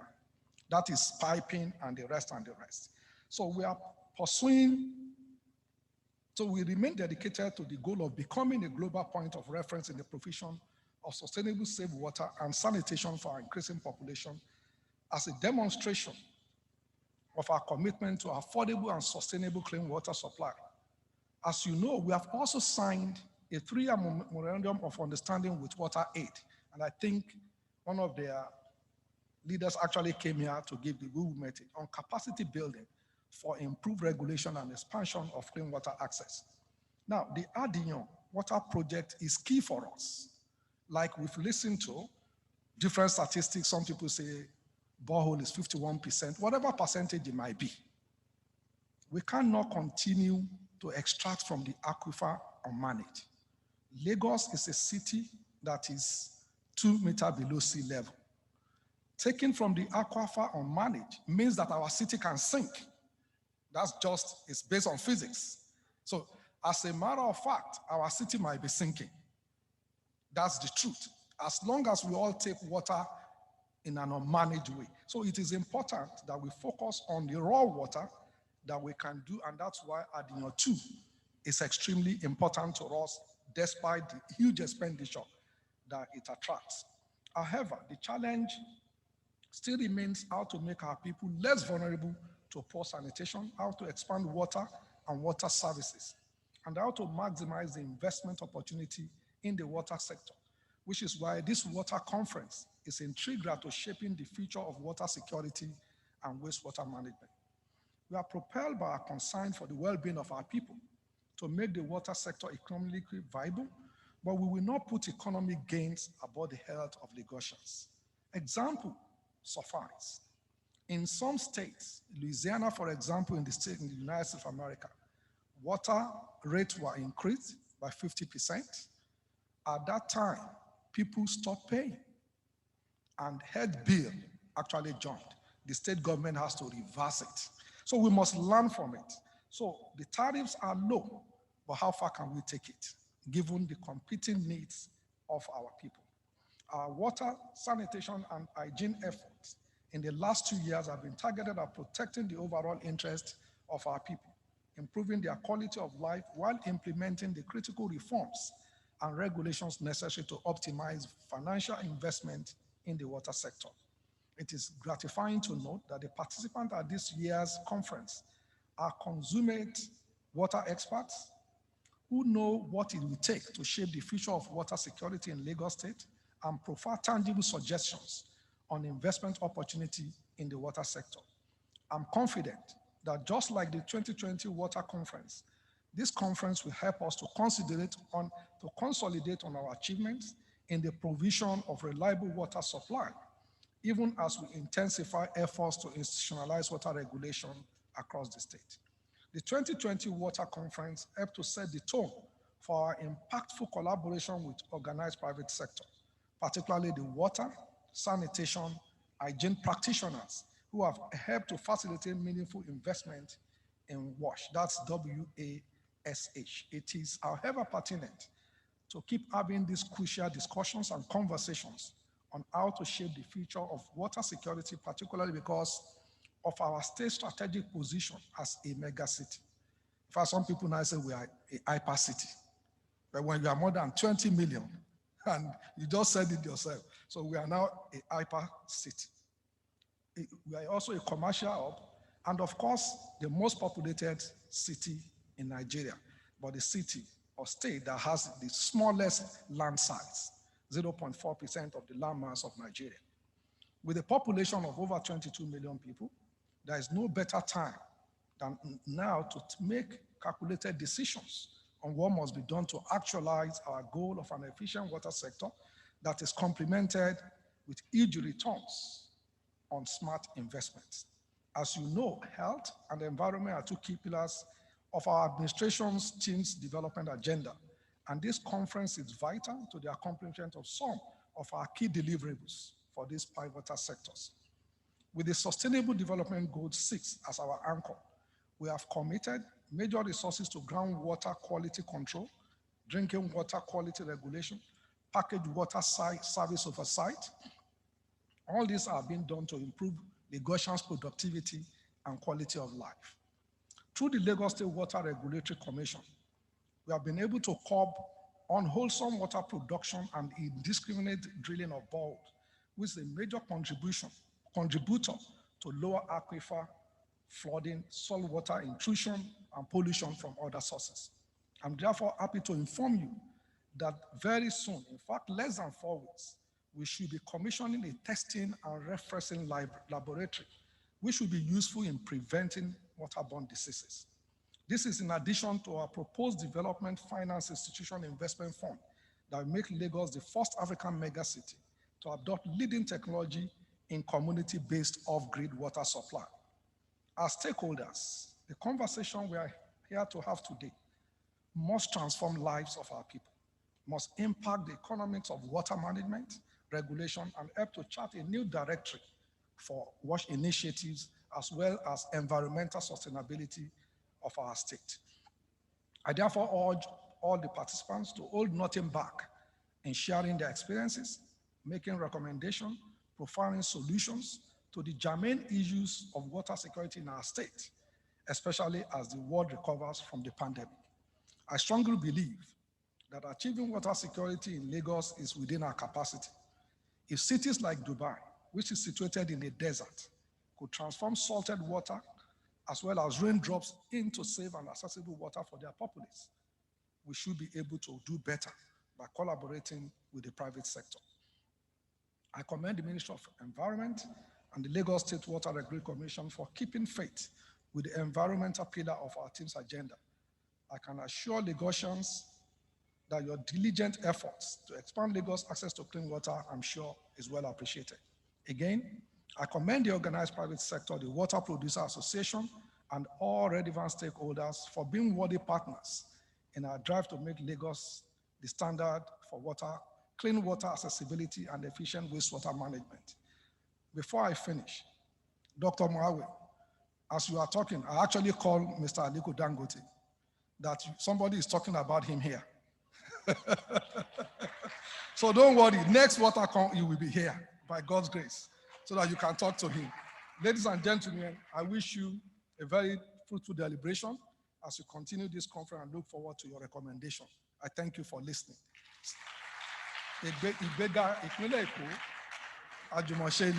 So I will ask somebody to translate that to you. Thank you very much.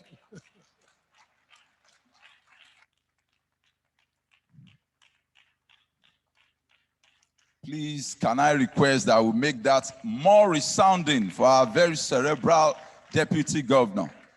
Thank you very much, sir. Mr. Governor, sir, ably represented by the able and capable Deputy, Dr. Kadri Obafemi Hamzat, members of the State House of Assembly, members of ESCO, all other courtesies duly extended. We are gradually drawing to a close on the opening ceremony. Now is the time to have the vote of thanks as I formally invite the Special Advisor to Mr. Governor on Drainage and Water Resources, Engineer Joe Igbokwe, to please step forward and move the vote of thanks. Let's appreciate him, please.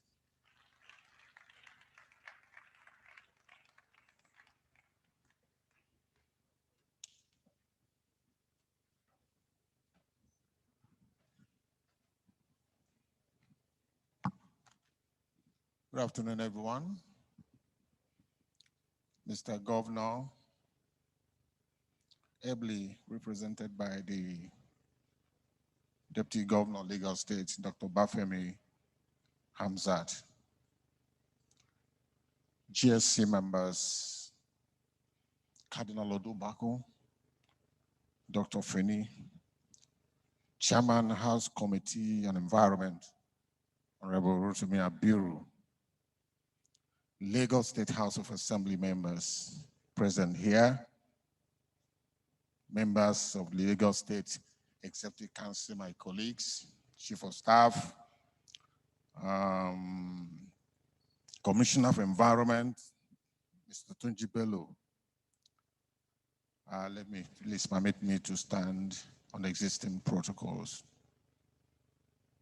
All praises be to God Almighty for the grace of witnessing today's event, which is about an advancement of the water supply, sanitation, and hygiene, called WASH sector. Our main appreciation as the supervising ministry for the Water Regulatory Commission goes to Mr. Governor, Mr. Olusola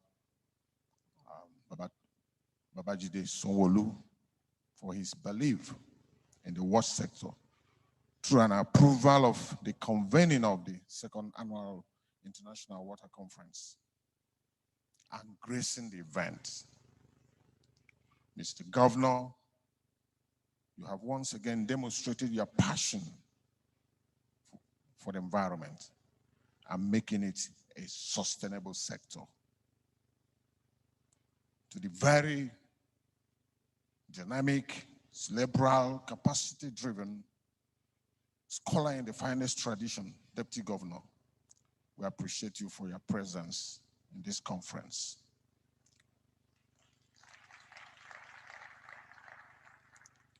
We appreciate all the members of the Lagos State House of Assembly who graced this event. To the Commissioner of Environment and Water Resources, Tunji Bello, and all the esteemed members of this Executive Council who have honored us with your presence here, we say thank you. The body of permanent secretaries listed here, I can see them. And especially Executive Secretary, Lagos State Water Regulatory Commission, Mrs. Funke Adepoju, for the good work she is doing. We appreciate our political leaders, APC members, APC executive in Lagos, keynote speakers, moderators, and all our facilitators, contributors, esteemed special guests, too numerous to mention here, and our well wishers. I say thank you all. The global, now the consummate and professional water experts that we have here today, I have to mention them. First is the keynote speaker, Dr. Williams Muhawe,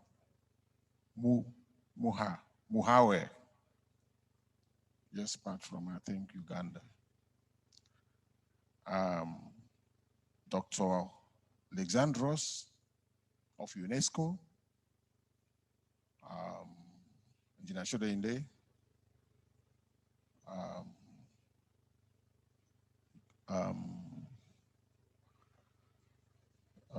Mrs. Evelyn Mere of Water Aid,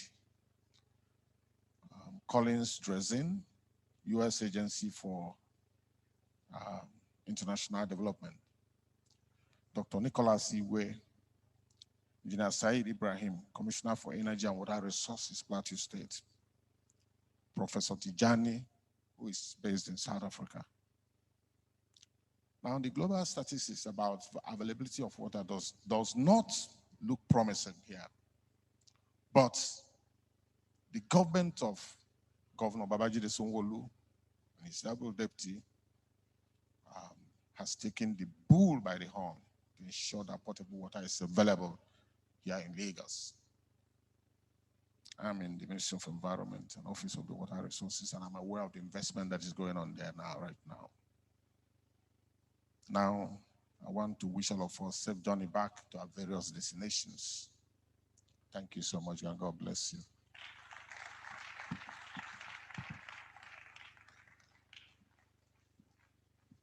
Thank you very much, sir.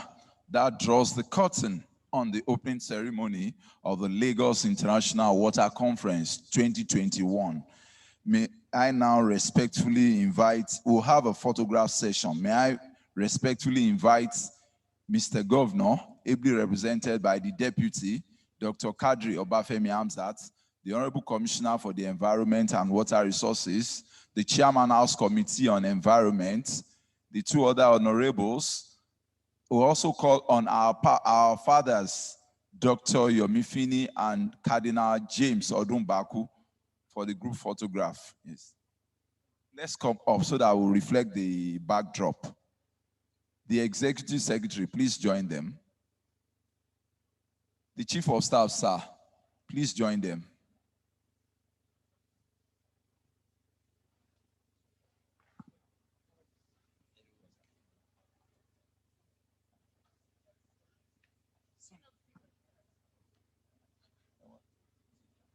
The keynote speaker. See you get. The keynote speaker, please. Okay. Dr. William Muhawi.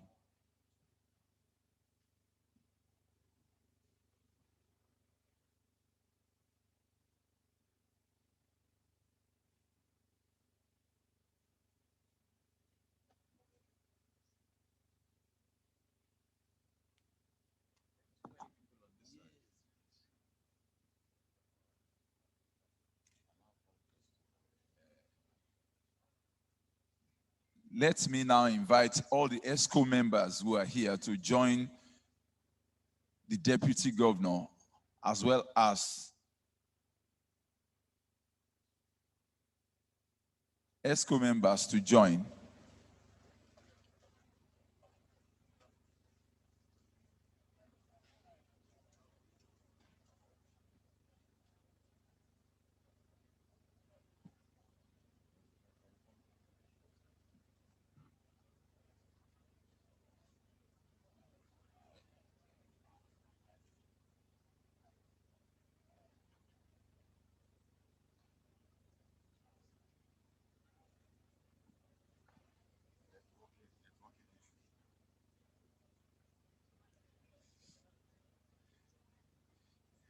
The ESCO members will join Mr. Governor, ably represented by his deputy.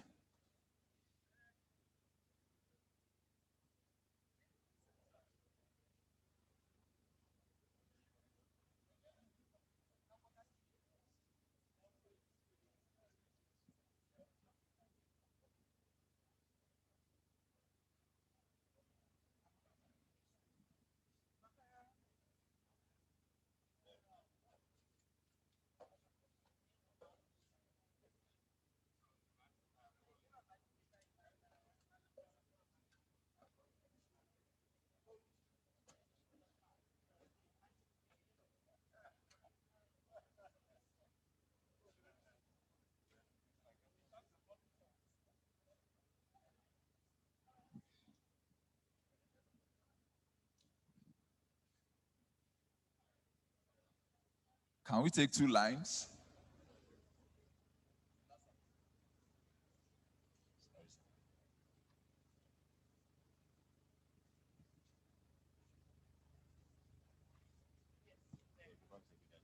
PAMSEC here and chairman of TESCOM.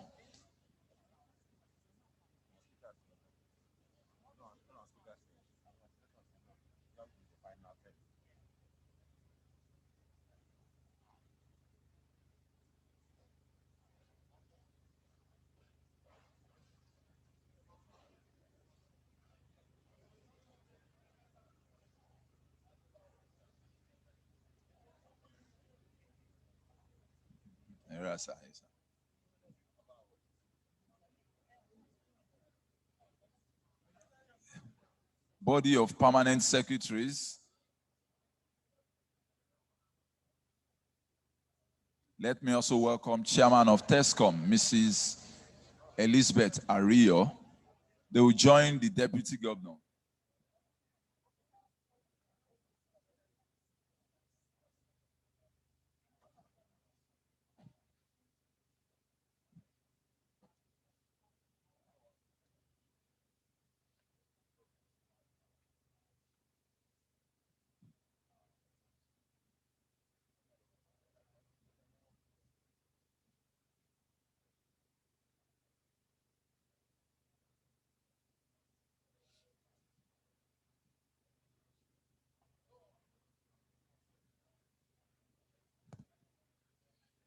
PS, Ministry of Finance, ma, you may come to this side and join Mrs. Odene so that you flank the Deputy Governor.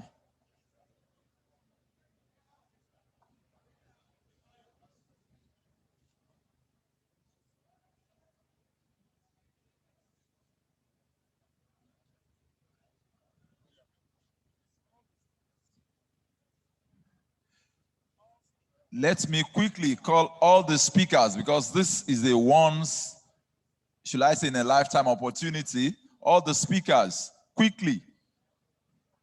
All the speakers, please, quickly, so that you have a photograph session with the Deputy Governor. All the speakers, please.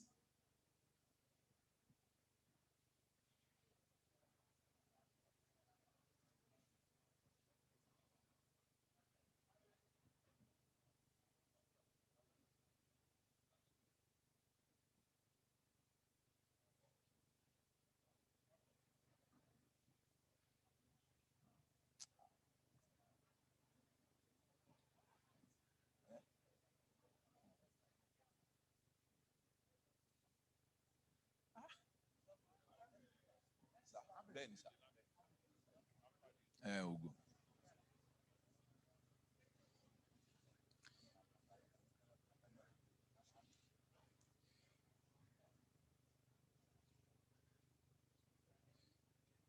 Some have joined. Have you taken them as well? The water aid people. Thank you very much. Let's appreciate Mr. Governor, ably represented by the deputy and his entourage as they take their leave. Thank you very much, sir. At this point in time, distinguished ladies and gentlemen, I'd like to inform us that we're going for a tea break, and we're going to have it in 3 parts. The VIP and the executive members will go to the boardroom, which is the next room. You move to the boardroom for your tea break.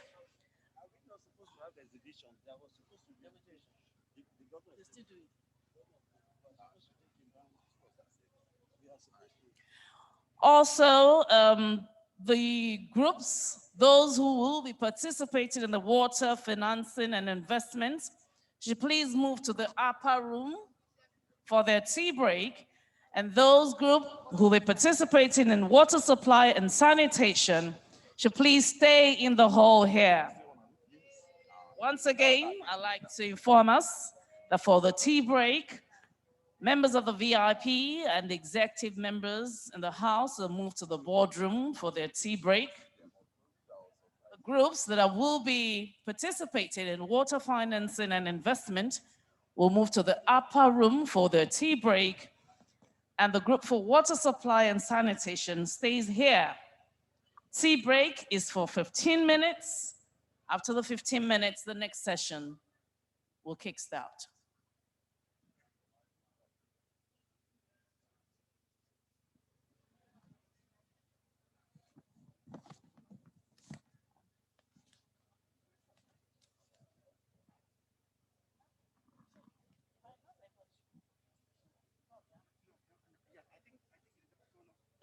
Yes, but It's supposed to check and find out. Yes, as in yes, the speakers and those are going to be the space. They go to the upper room. Boardroom is upper room is opposite. Yes, just ask any of the officials. All right, all right. Okay, I wanted to find out.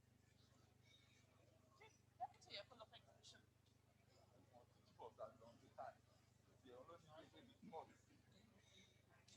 5 minutes. Between the 5 minutes now. No more. But that doesn't make Yes, just copy now. Mama go gonna get yourself ears, ears come for that.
say omi lo máa lò.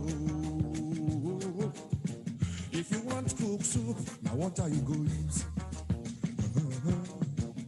Torí bá ń gbóná omi lẹ̀rọ rẹ o. If your head dey hot, now water go cool am. Tọmọ bá ń dàgbà omi ló máa lò. If your child dey grow, now water him go use. If water kill your child, now water you go use. Tómi bá pamọ́ ẹ̀ o, omi náà ló máa lò. Kò sóhun tó lè ṣe kó o má lómi o. Nothing without water. Kò sóhun tó lè ṣe kó o má lómi o. Omi yóò lọ ta o.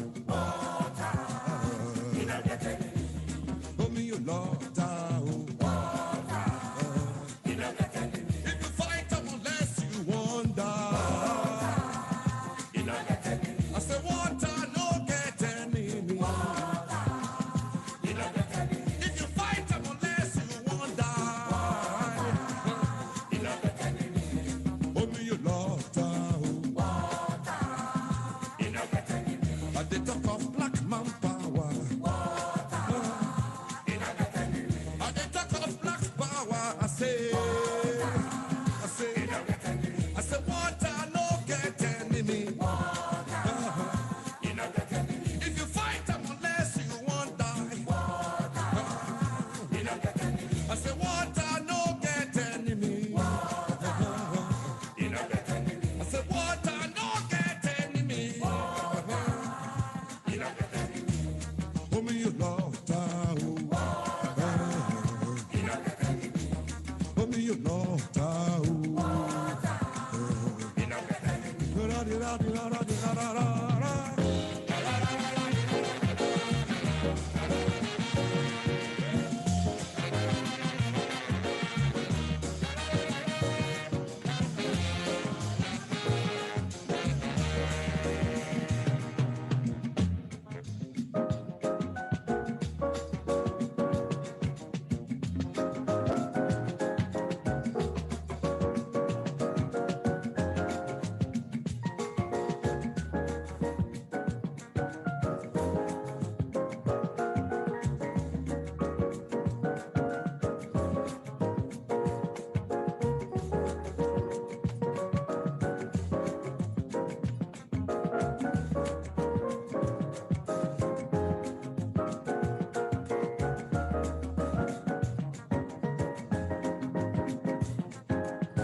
If you want go wash, now what are you going to use? Tó bá fẹ́ ṣe bẹ́ẹ̀, omi ló máa lò. If you want cook soup, now what are you going to use? Torí bá ń gbóná omi lẹ̀rọ rẹ̀ o. If your head dey hot, now what are you cool on? Tọ́mọ bá